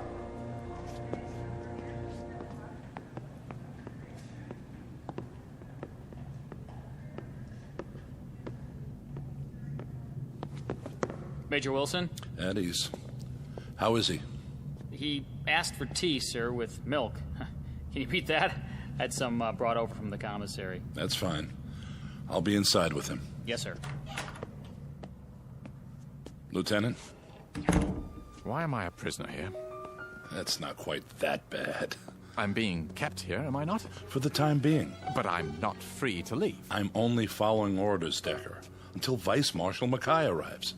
What earthly good will it do for me to see him? Well, you mentioned him by name. You claim to know him. I most certainly do. Then this will give us a chance to straighten it out. There's nothing to be straightened out. Why are you so afraid of that? I'm not. I'm not afraid of anything. Well, then, there's no need to worry. So, I'll see him. Good. I wanted to ask you something about that cloud you spoke of. I've told you everything. Why don't you relax? Sit down. I don't care to sit down just now. Nervous, are you? I wouldn't say that. You do realize, Decker, that you're asking us to believe something rather incredible. A cloud of silence in a clear blue sky. A World War I pilot landing at an American SAC base in present-day France. Such a thing doesn't happen every day, you know. Yet it did happen, and it happened today. We're in agreement on that. Look, I told you I'd see Mackay. Look, why don't you leave me alone till then, You really feel you know him, don't you? Know him? Ha! Old lead bottom. Lead bottom? Whenever we flew over German lines, the soldiers fired at us, quite naturally. And one day Mac got hit in a most embarrassing spot. I always called him Old Lead Bottom afterwards. It's a personal joke, of course. Mac's a proud sort, don't you know? He wouldn't like it if I bruited it about.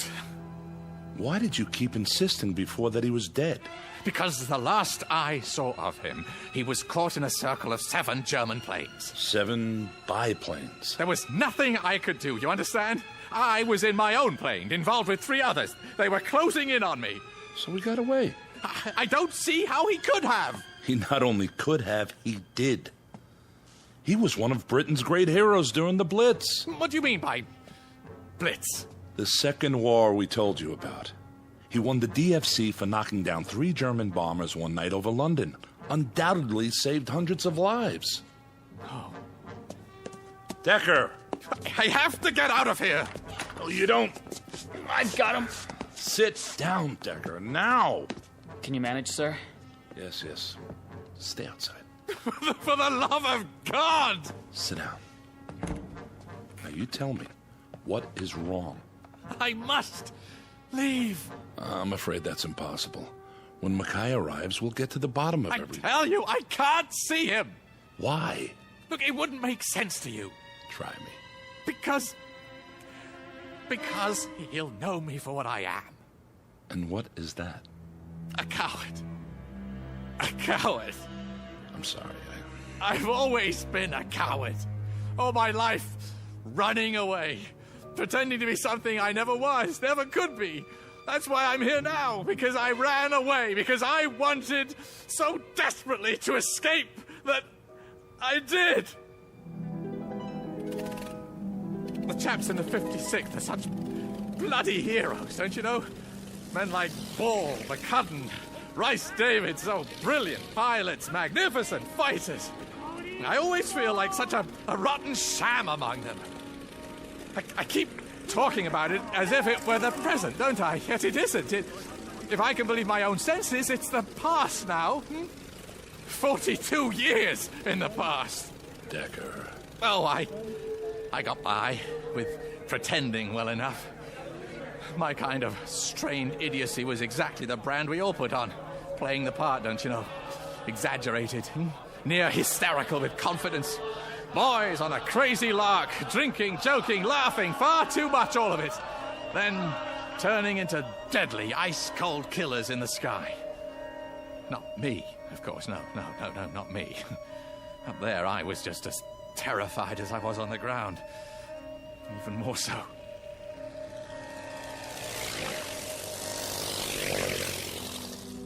Mac and I were supposed to go on patrols together, flying backup for each other. Most of the time, I talked him into splitting up, but he didn't mind. I believe he actually hoped he'd run into trouble. Me? I just linger in the clouds, if there were any, flying back and forth around in circles, dreading the possibility that I'd see an enemy ship, waiting for enough time to pass so I could go back and pretend I'd flown the course.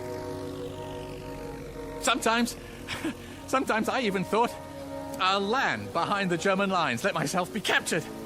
Their pilots always get the best of treatment as prisoners of war. Except I've been afraid of doing even that. Afraid that somehow the truth would come out and I'd be discovered. Discredited. I couldn't bear that. I'm such a dreadful coward that I'm even afraid to admit my own cowardice. I had to carry on the self-delusion, don't you know? I've actually fired revolver bullets through the cockpit walls just so, later on, the chaps would see them and be impressed. I told them I took enemy gunfire. God help me.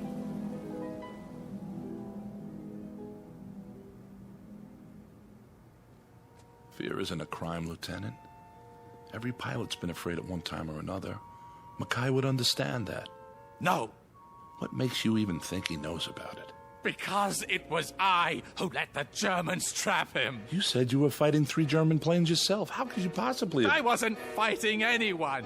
I was running. Don't you understand? I was trying to get away.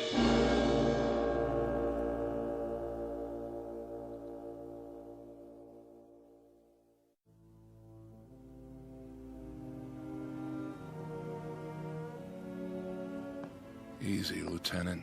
It's true. When the Germans came at us, I flew away. I just deserted him, left him up there to die. But he didn't die. Listen to me. I don't understand what you're saying. I mean, it's not possible. Perhaps he got help. What? How's that? What is it? What you just said. I only meant that... That he got help. Oh. Could it be? Well, it's certainly in the realm of possibility. Then don't you see? See what? Maybe I'm the one who helped him. Maybe... Decker, when I said he got help, I was referring to other pilots in the area, other fighter planes. But there wasn't anyone within 50 kilometers who could have helped him. Decker, what do you... Well, maybe it wasn't just an accident that made me land here. Maybe I was brought here for a purpose. To find out that Max survived. To find out that time has given me a second chance. I'm not sure You've got to let me go. I can't do that. You must. Don't you see? It's the only chance I have. The only chance he has. But he's alive, Decker. He's on his way here now. How can you be sure? How do you know that if I don't get back, he may not be here? How do you know that he won't have been killed 42 years ago? There's no reason to think that this man's I'm the reason, standing right in front of you.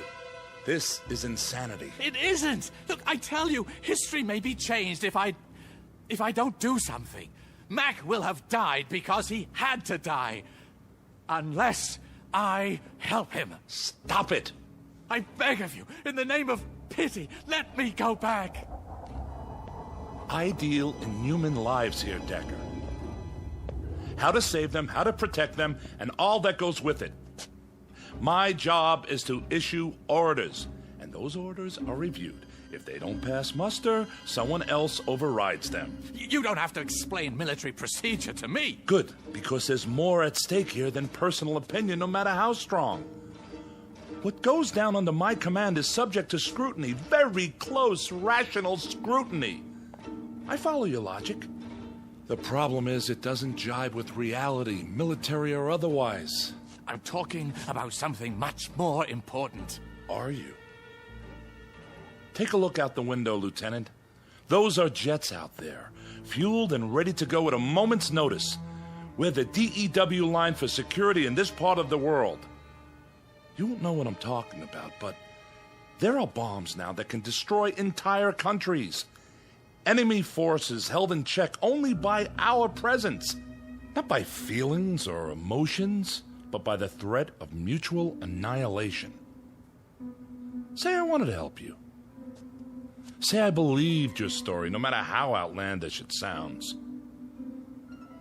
Even so, there's nothing absolutely nothing I can... Well, maybe you can't. But I still can! Where's Major Wilson? Out of my way. What are you... I said, get out of my way! Here now, you can't... Stop it! Someone, please!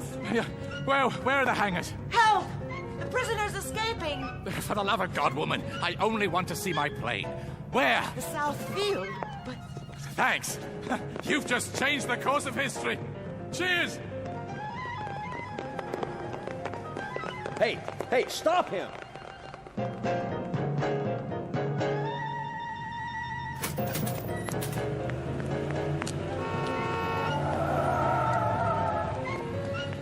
Did you see that guy? Something out of an old movie. What in the rosy hell?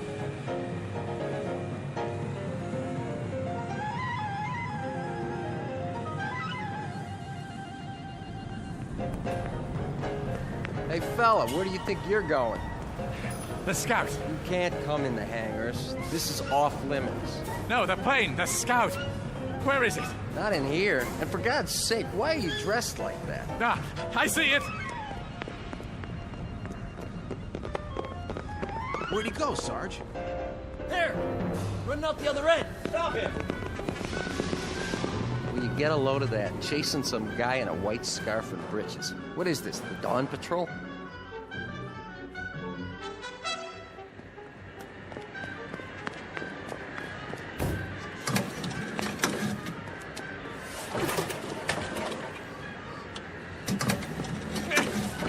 Come on, it's got to start!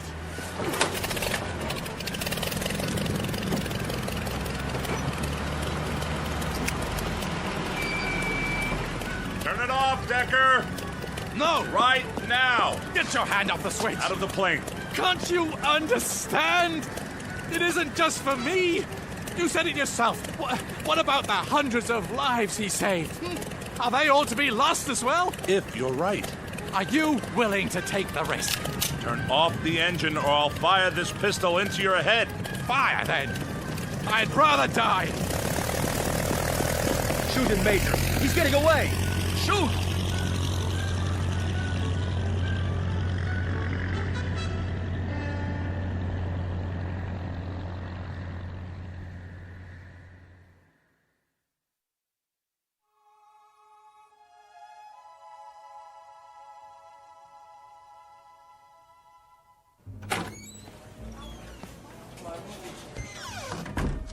General. You're in trouble, Major. I hope you know that. I understand, sir. Well, what do you have to say for yourself? I don't know how to explain it. I just couldn't pull the trigger. Your thought processes elude me, Wilson. They positively elude me. Letting that maniac loose. Yes, sir. I'm trying to understand. You had him. How could you... Yes? Air Vice Marshal Mackay, sir. Fine. We were supposed to meet him when he landed. I know, sir. I'm sorry. Marshal Mackay. How'd you do, General? Very pleased to meet you, sir. I trust you had a comfortable flight. Oh, yes. Splendid. Good. This is Major Wilson. Honored, Major. The honor is mine. Now then, shall we begin the inspection? Or perhaps you'd care to have a meal first. Not really. I'm on a bit of a schedule this afternoon. Sir, may I ask you a question? Not now, Wilson. But what is it, my boy? Well, sir, do you know a man named William Smith Decker? Really, Major? Smitty? Why, yes. You do? I should know him. He saved my life. What? Then he did go back.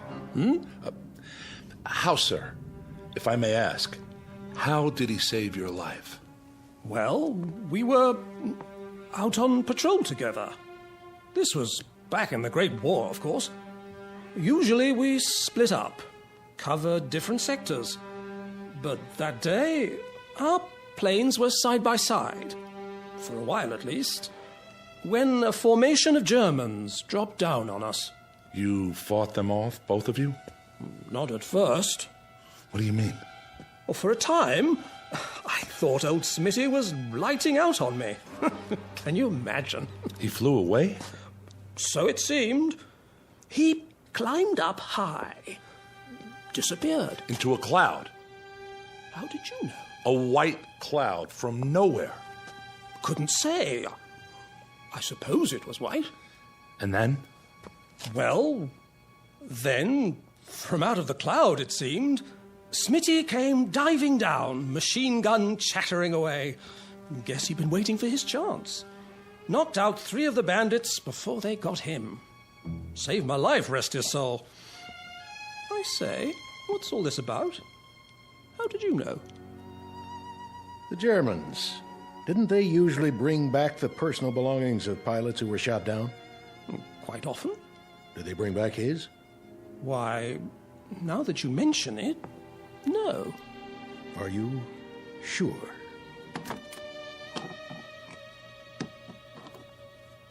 Where in heaven's name did you get these? They're his. I know them anywhere. But how? So, you've never known exactly what happened to him, to your friend Smitty. What the devil is going on here? We might be able to fill you in on the details. After all these years? How could you? Maybe you'd better sit down, old lead bottom. What did you call me?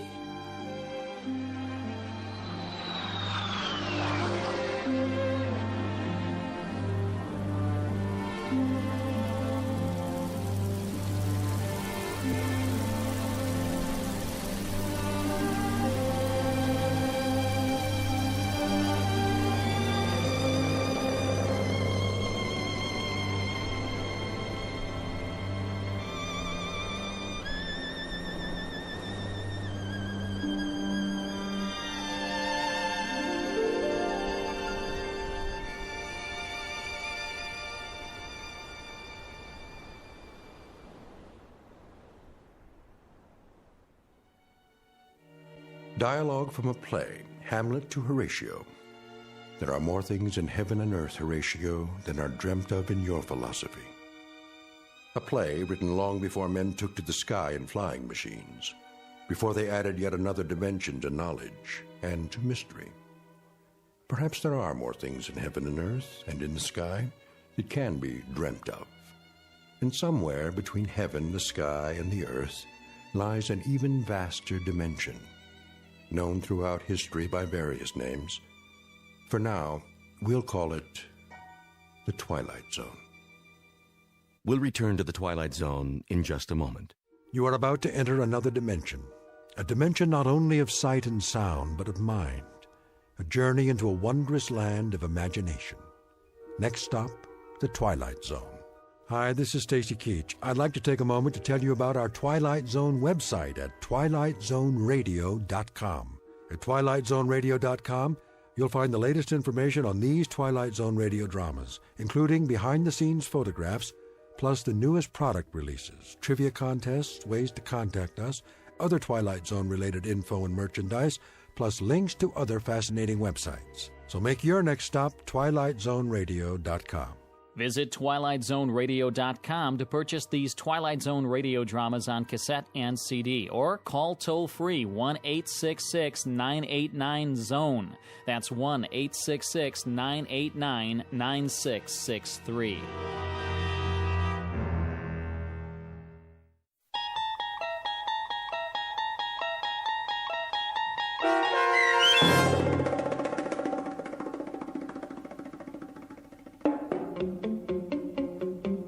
The Last Flight, starring Charles Shaughnessy with Stacy Keach as your narrator, was adapted for radio by Dennis Etchison and written for The Twilight Zone by Richard Matheson.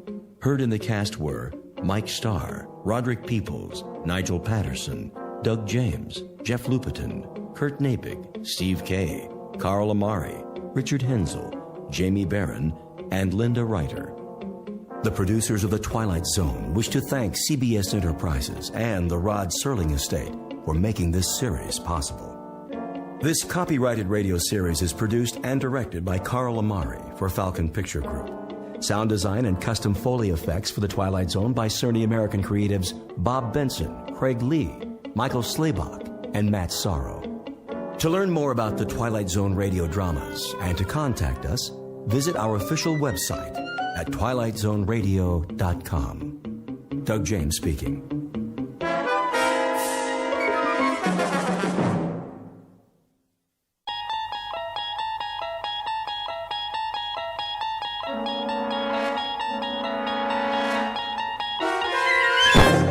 You're traveling through another dimension. A dimension not only of sight and sound, but of mind. A journey into a wondrous land whose boundaries are those of imagination. Your next stop, the Twilight Zone.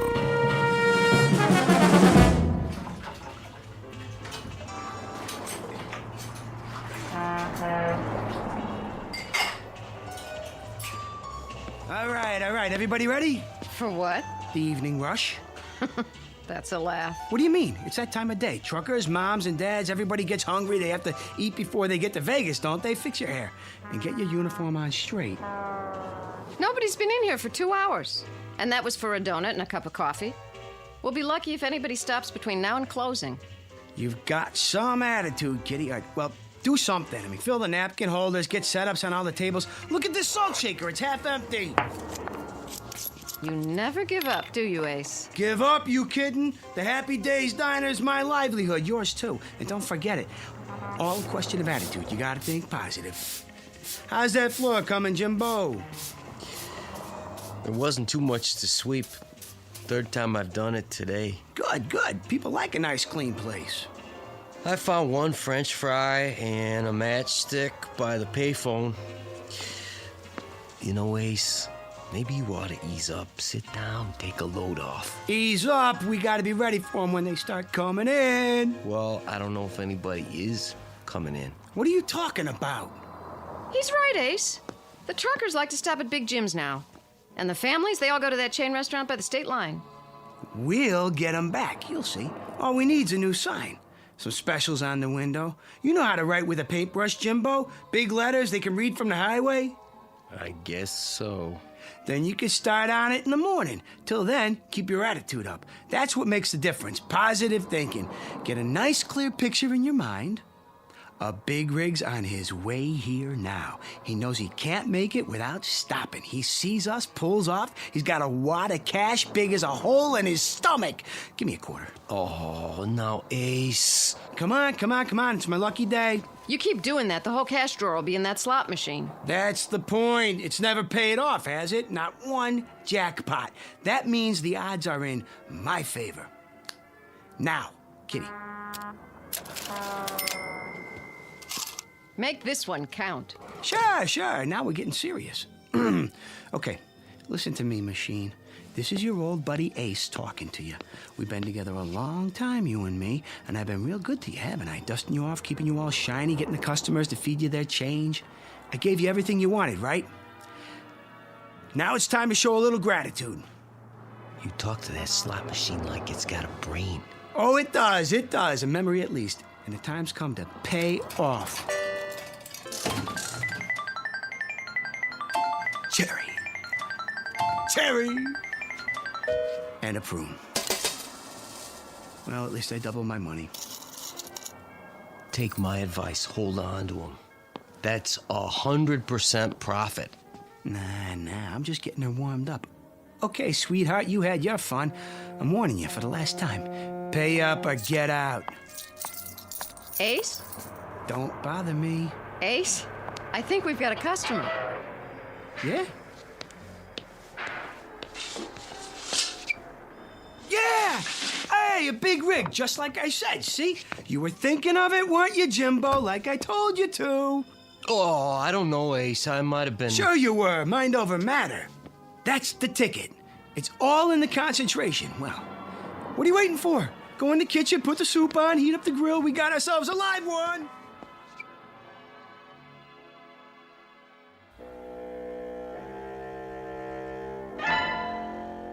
A study in the art of concentration. They say a picture is worth a great many words, especially a mental picture. Perhaps that's what just happened. Or perhaps it was a coincidence. One way or the other, our cast of characters will soon find out. Meet Mr. Ace Larson, owner of the Happy Days Diner on Route 15 on the way to Las Vegas, Nevada. He's a sawed-off runt of a man with equal measures of pugnacity and charm. His waitress, Kitty Cavanaugh, almost beautiful, but not quite, who's patient and loyal to a fault. And Jimbo Cobb, fry cook and right-hand man in the quest for the American dream. Whether that quest will become a reality depends on a bit more than luck, because this particular highway leads directly through the Twilight Zone. And now, The Twilight Zone and our story, The Prime Mover, starring David Eigenberg, with Stacy Keach as your narrator. That's better. Enjoy your meal? Yeah, it's great. Here's the check. Feel pretty good, huh? Well, I do now. So do I. Kitty, give me a quarter. Oh, Ace. Come on, come on. Are you gonna play that one-armed bandit? Oh, yeah. She's ready to pay off. I can feel it. That'll be the day.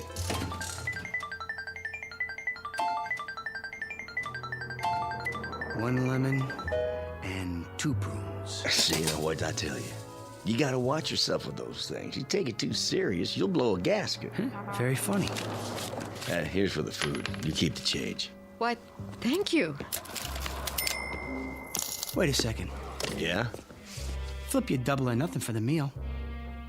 You sure like getting kicked around, don't you? Never mind what I like. Double or nothing. What do you say? I don't know if that's such a good idea. Quiet, Kitty. Is it a deal?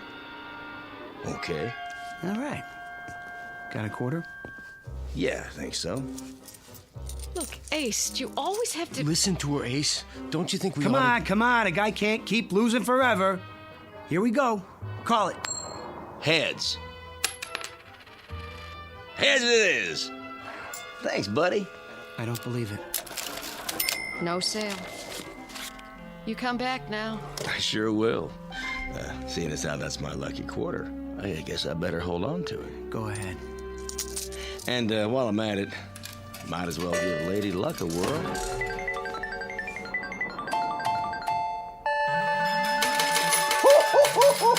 Jackpot! Just like that. Oh, hand me a paper bag, will you, sweetie? I'll take him to go. Sure.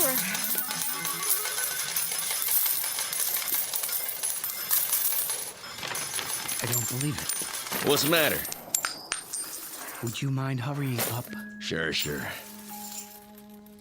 Oh, hey, I got a tip for you. Yeah? You gonna give me a cut? How much you figure?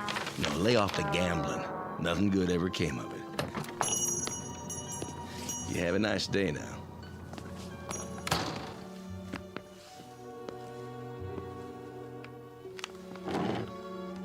Easy, Ace.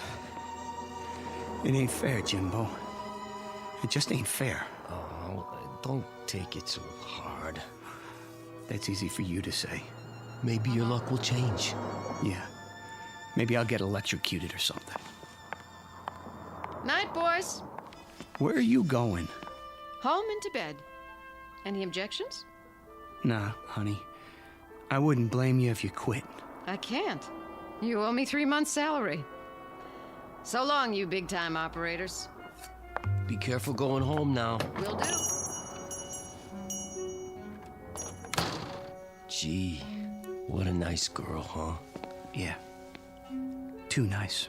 Ace, how come you and Kitty don't get married? On what? With what? I got a little saved up. You could use that. A little ain't enough, Jimbo. A chick like Kitty deserves the best. And the best comes high. Well, we could fix up the back room, make it real nice, just for now. Oh, then where would you sleep? Don't worry about me. I could take care of myself. Sure you can. They better slow down out there. Darn fools, they must be going 90.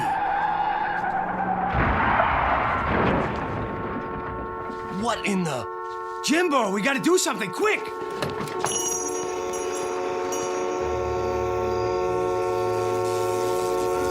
Oh, they hit the pole. Our power lines are down. Let's get him out of there. Can't. It's gonna catch fire. Stay back or we'll get burned up with them. Car's upside down, Jimbo. There's people in there. We just can't leave them. Quiet. Go inside. Call for help. No use. They knocked the telephone pole over. Well, don't just stand there. Think of something. That's what I'm trying to do. Quiet, please, Ace, if you don't mind. What's happening? Am I seeing things? It's turning over. How? Just a little farther. You're right side up now. Come on out. The door open. Just stay clear of those wires. Can you walk, honey? I think so. Come on, take my hand. Hurry up! Get clear! They're gonna make it.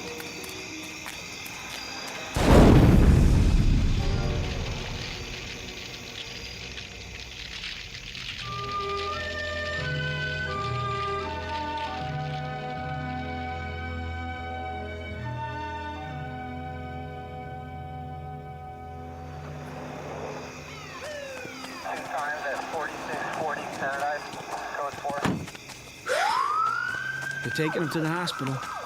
That's good.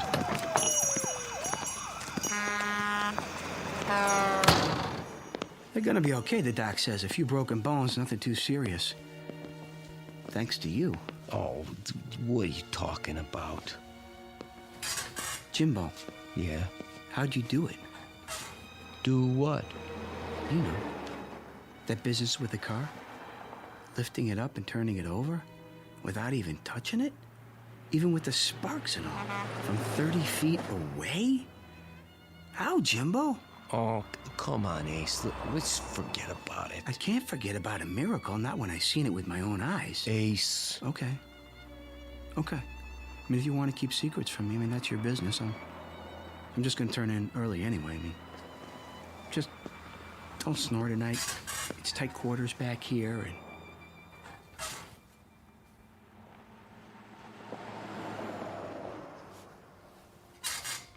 Ace.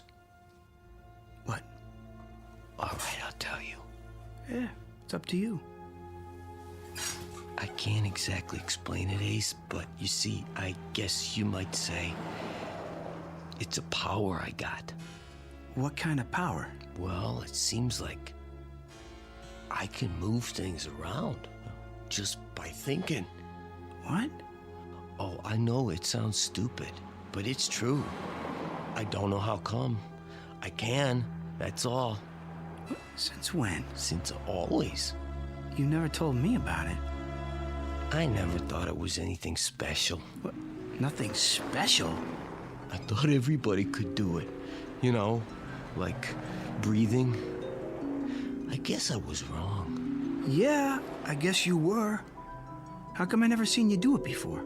Oh, I had to give it up. Why? Well, you know. No, I don't. Why don't you tell me? It got me in a lot of trouble at school. Besides, I started getting these real bad headaches after. Like now. Jimbo? Could you do it again? Sure, I suppose. Like right now? Yeah, but... Show me. Oh, Ace, I got a headache. I'll give you an aspirin. Come on. Come on, prove it.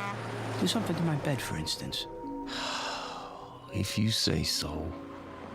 Well, go on. Just a second.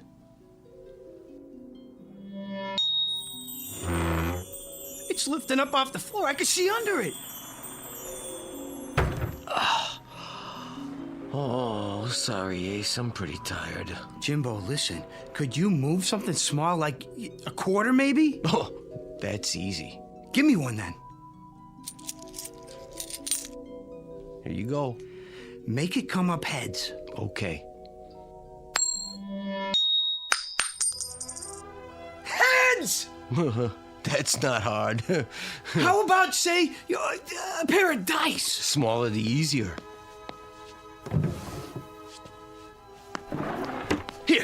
Let's give it a try. What did you get? A 4 and a 2. Now, make it a 7. You did! He did it! What's the joke?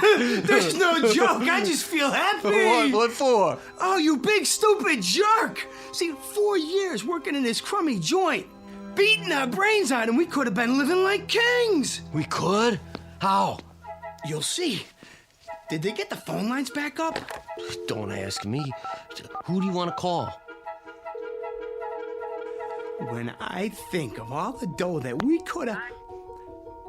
Hello, kitty? Listen, baby. Hold on and listen, will you? Can you get packed and ready to go in 10 minutes?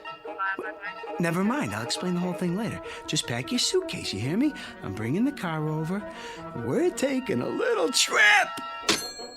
You going somewhere, Ace? Come on, move. We ain't got all night. We? You bet we're going to Vegas!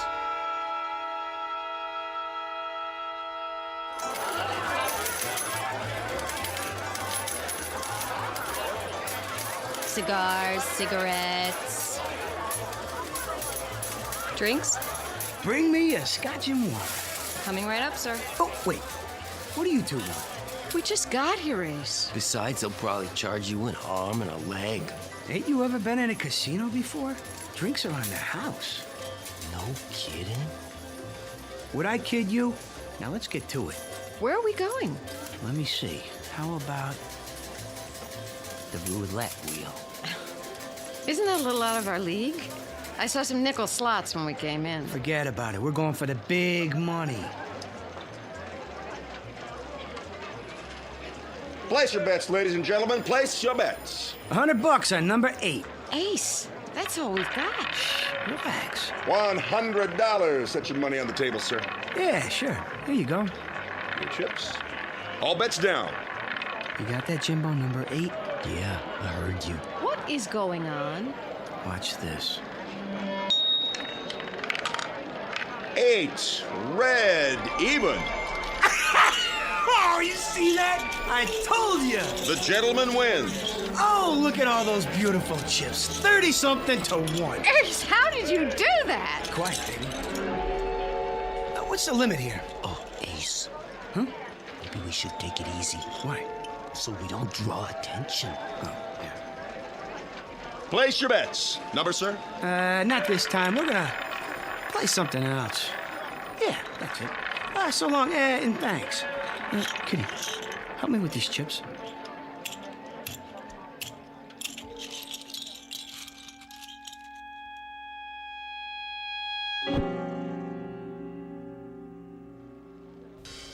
Seven craps, line away. Excuse me. Mind if we get in here? Be my guest. This table's cold as ice. It is, huh? Well, let's see if we can change that. New shooter. Dice, sir? Sure. I'll give it a shot. But you don't even know how to play craps. Quiet, kitty. Well, do you? I know plenty. You ain't seen nothing yet. New shooter coming out. Here we go. Hey, Jimbo, where are you? Right here, Ace. Hey, good. That's good. Just a minute, sir. What's the matter? You need to have a bet down. Oh, yeah. Kitty, give me those chips. Put them on the table right in front of me. Not all of them. Just do what I say. Line bet? Yeah, why not? $200 limit. Then spread the rest of them around. Play some numbers? Sure, all of them. And give me 2 4s. Hard way 8. And the 6. Let me see. 4, 10.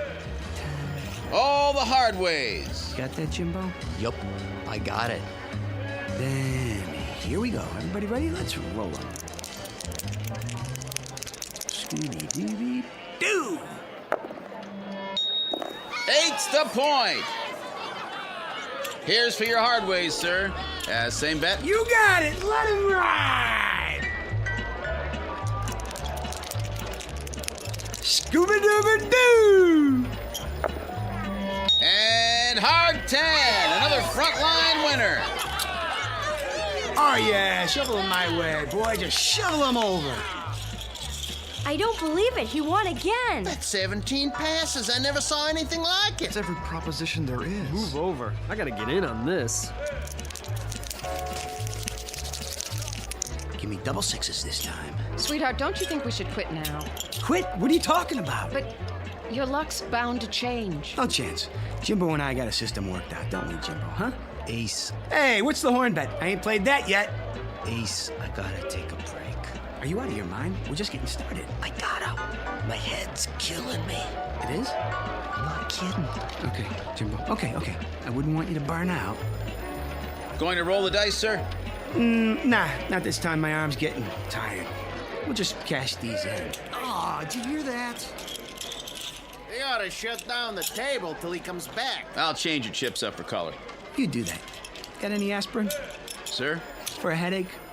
Try the gift shop. Hear that? Let's go. We'll cash in and then we'll get an aspirin and lie down till you feel better. Thanks, Ace. I appreciate it. Nice going, fella. Hey, don't leave yet. Hey, I made a bundle on you. Hey, when you coming back? In a little while. Wait up for me. Will do. Hey, anything you bet, I'll bet. Me too. All right, place your bets. New good shooter coming out.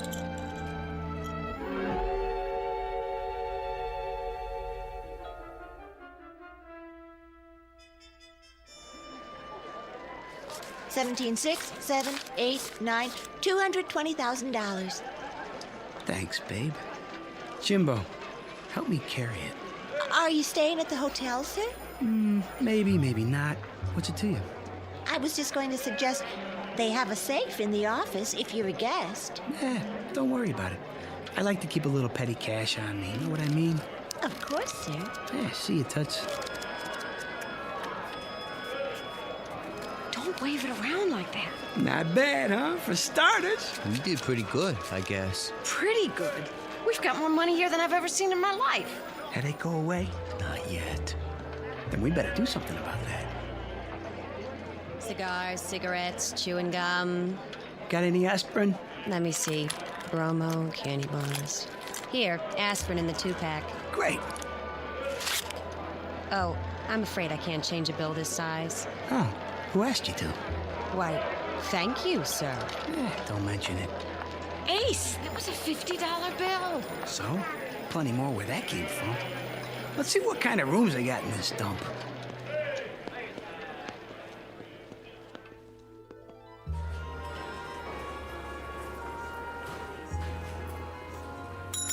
Hey, Jack, shake it up over here. We ain't got all night. May I help you?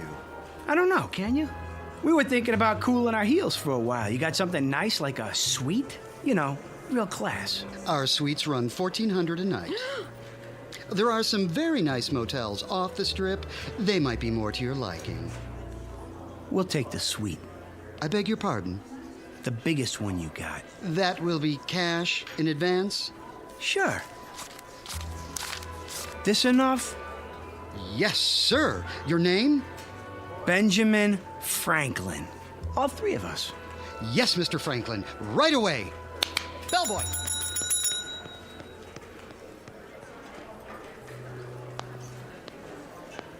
Ah, there you are. Depends. Who wants to know? Come on, Ace, let's just go. I'm the manager. The pit boss told me about you. He did, huh? We'd like to be sure you're taken care of. Thanks, but we just got a room. Nonsense. Those are for the regular customers.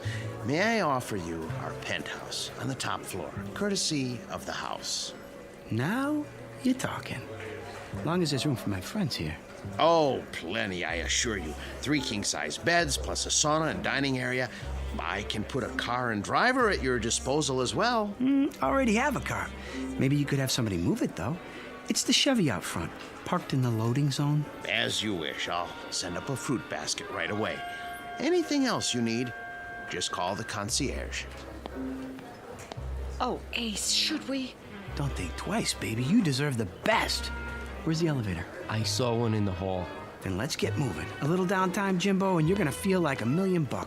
We all will. Guaranteed.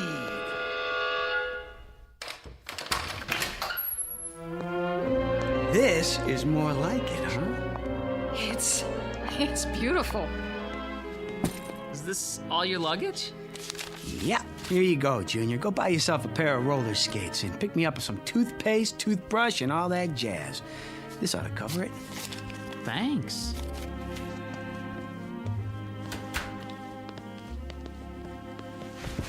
Yeah, not bad at all.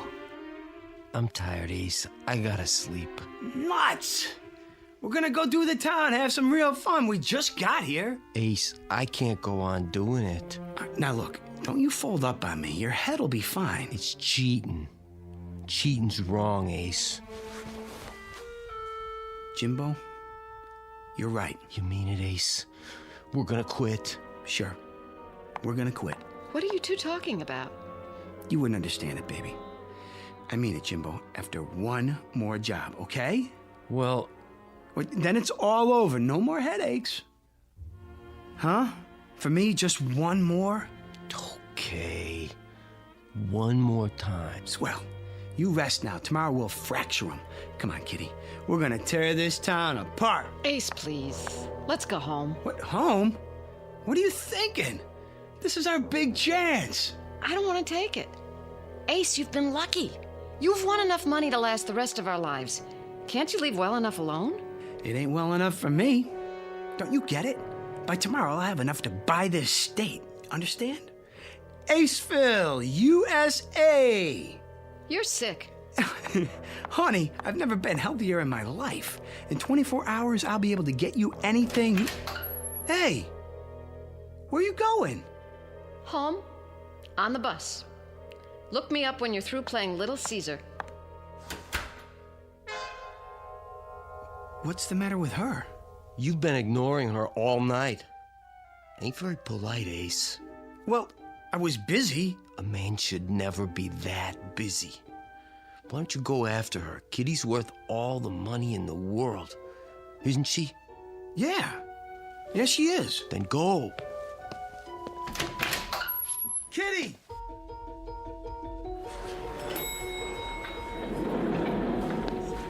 Kitty?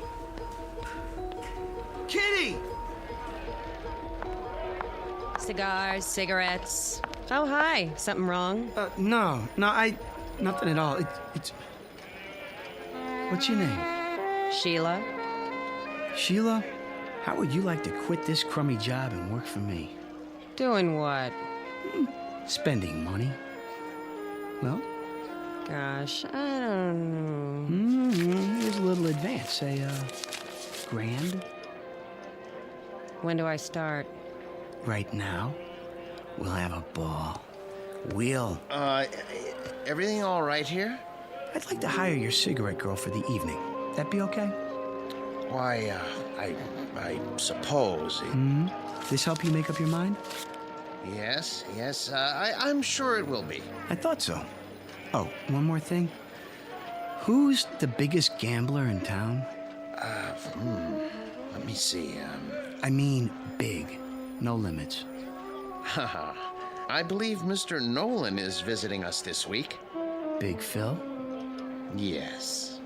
Well, you tell him to get in touch with Ace Larson tomorrow morning and bring all the lettuce he can carry. You know, greenbacks. Got it? Certainly, sir.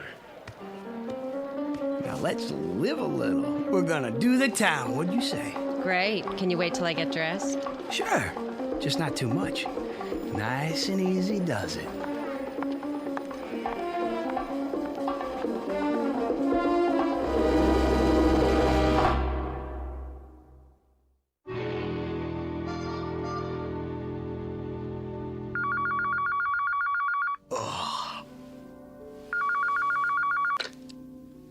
Hello? Yeah, he's here. Just a minute. Ace, you're wanted by the... Who's calling? Mr. Nolan? I'll tell him. Ace? Let me alone. Phone call, Ace. Mr. Nolan. Oh, yeah. No, I'll take it in here.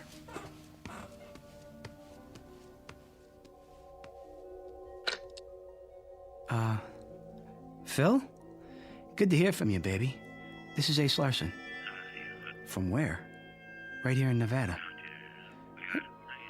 Now, wait a minute, Phil. That ain't the way to talk to her. All right. So you never heard of me? You will. Now, you listen to me, Buster. I got 200,000, and I'm hot for a game. Of course, if the stakes are too high for you, I can always call somebody else. That's more like it. The penthouse. Right away. Oh, and Phil, bring some friends. Ace, Mr. Nolan from Chicago. Yeah. He's a gangster, isn't he? So what? I hear he's awful mean. Don't worry about it. These guys got a code of honor. They'll knock off a bank, but they don't welsh on a gambling debt.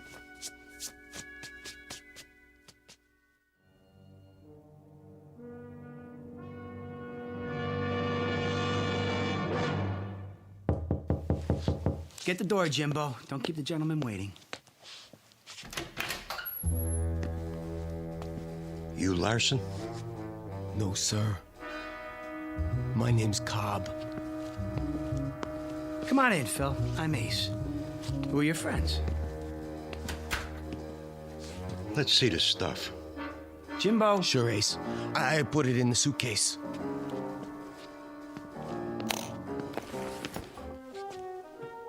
Looks good, boss. You want I should count it? Go ahead. While you're doing that, I'm gonna order breakfast. Want some? Cup of coffee. You never gamble on a full stomach. Room service. This is Ace. Ace Larson. I want Larsen.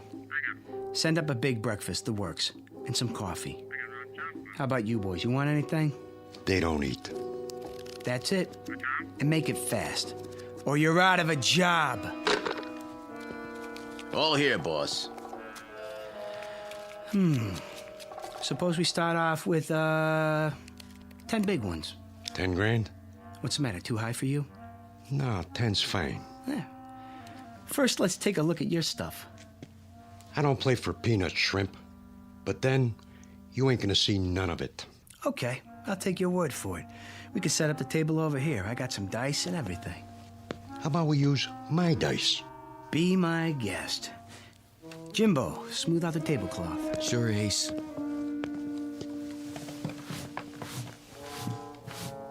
I'm shooting for a natural. How does 7 sound, Jimbo? Think I can make it? I'd say so. All right, then. Scooby-Dooby-Doo. And 7 it is. I guess that means I win. Huh, fellas? This time. One more. Shooting for an 11 this time. Yo. 11. 11. Let's see those dice. They okay, boss? Yeah. One thing, Larson. People cheat on me once. Only once. Understand? Absolutely. Now that we got that straight, I'll let it ride. Am I covered? You're covered. Coming out for a point. 8. How much odds you'll give me? How much you want? Say 50 grand. 20. 20 it is. You're on. Here we go. Shooter, shooter. I'm hot today. Sometimes you just can't go wrong. 7! Win a 7 on the come out. Like I said, this is my day. How long you gonna hold those dice? I'm setting them down, but don't worry. They won't get cold. Hi. Sheila, hi. You ready to take me to Lake Mead? Who's the dame? My good luck charm. Any objections? Uh-oh. Ace, can I talk to you for a minute? Come on in, baby. Sheila, these are some buddies of mine. We're playing a little penny ante type game. Stick around. It won't take much longer. Ace, there's something I Come need... and watch. Roll 'em. You know, this is getting to be a drag. Let's separate the men from the boys, huh? What do you say we shoot the works? Jimbo? Ace, I dump it all out. Now, hold on. What's the matter, Nolan? I thought you were a big operator. You chicken? Hey! Hey, go ahead, Larson. Shoot the works. And where's the dough? My credit's good. Sure it is, Phil. Sure it is. This is the life, huh? Win $1 million, lose $1 million, just like that. Okay, I'm looking for an 11 or a 7. Ace! Don't bother me. Ace, listen. Scooby-Dooby-Doo, and there it is. Load up the suitcases, Jimbo. This game is over. Tough luck, trooper. Huh? Read 'em and weep. Snake eyes. But... Pick it all up, boys. I don't understand. You got nerve, pal. I like that. Anytime you want to play some more, just let me know. For now, I'm out of here.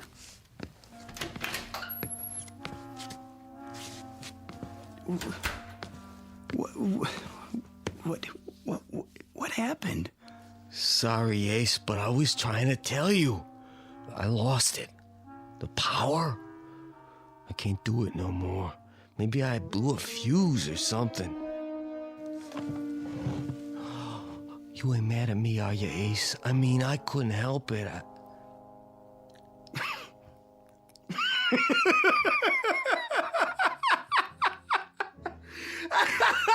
He blew a fuse! Oh, man! Something funny, Ace? Does this mean we're not going to Lake Mead?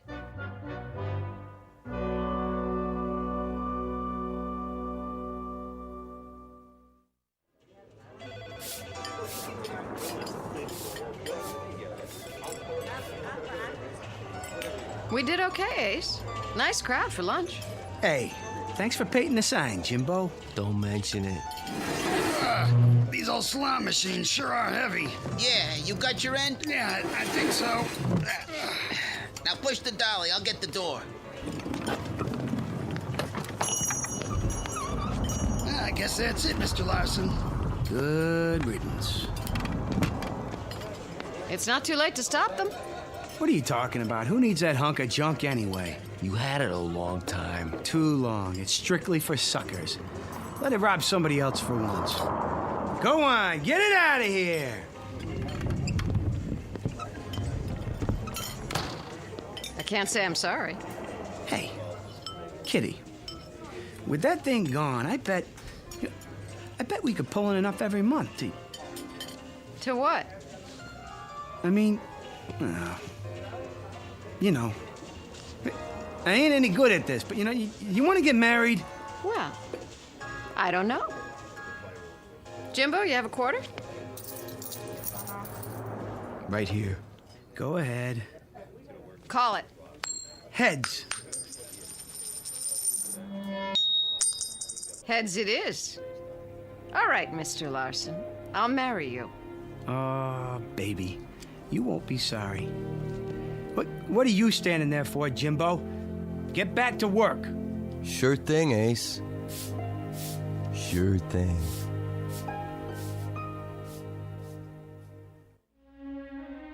Some people possess talent, others are possessed by it. When that happens, the talent becomes a curse. Jimbo Cobb knew right from the beginning. But before his friend Ace learned that simple truth, he had to take a short trip through the Twilight Zone.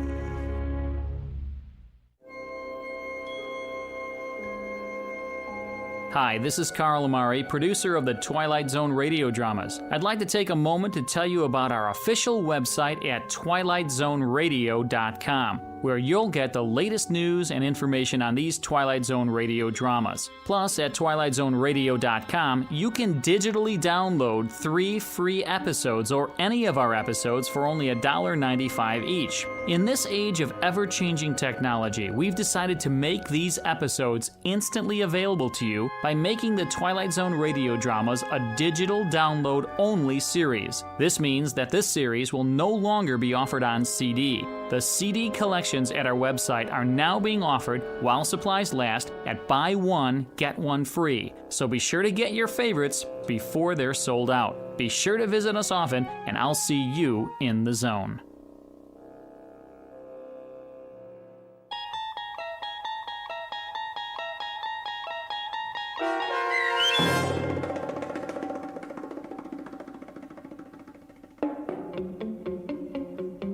The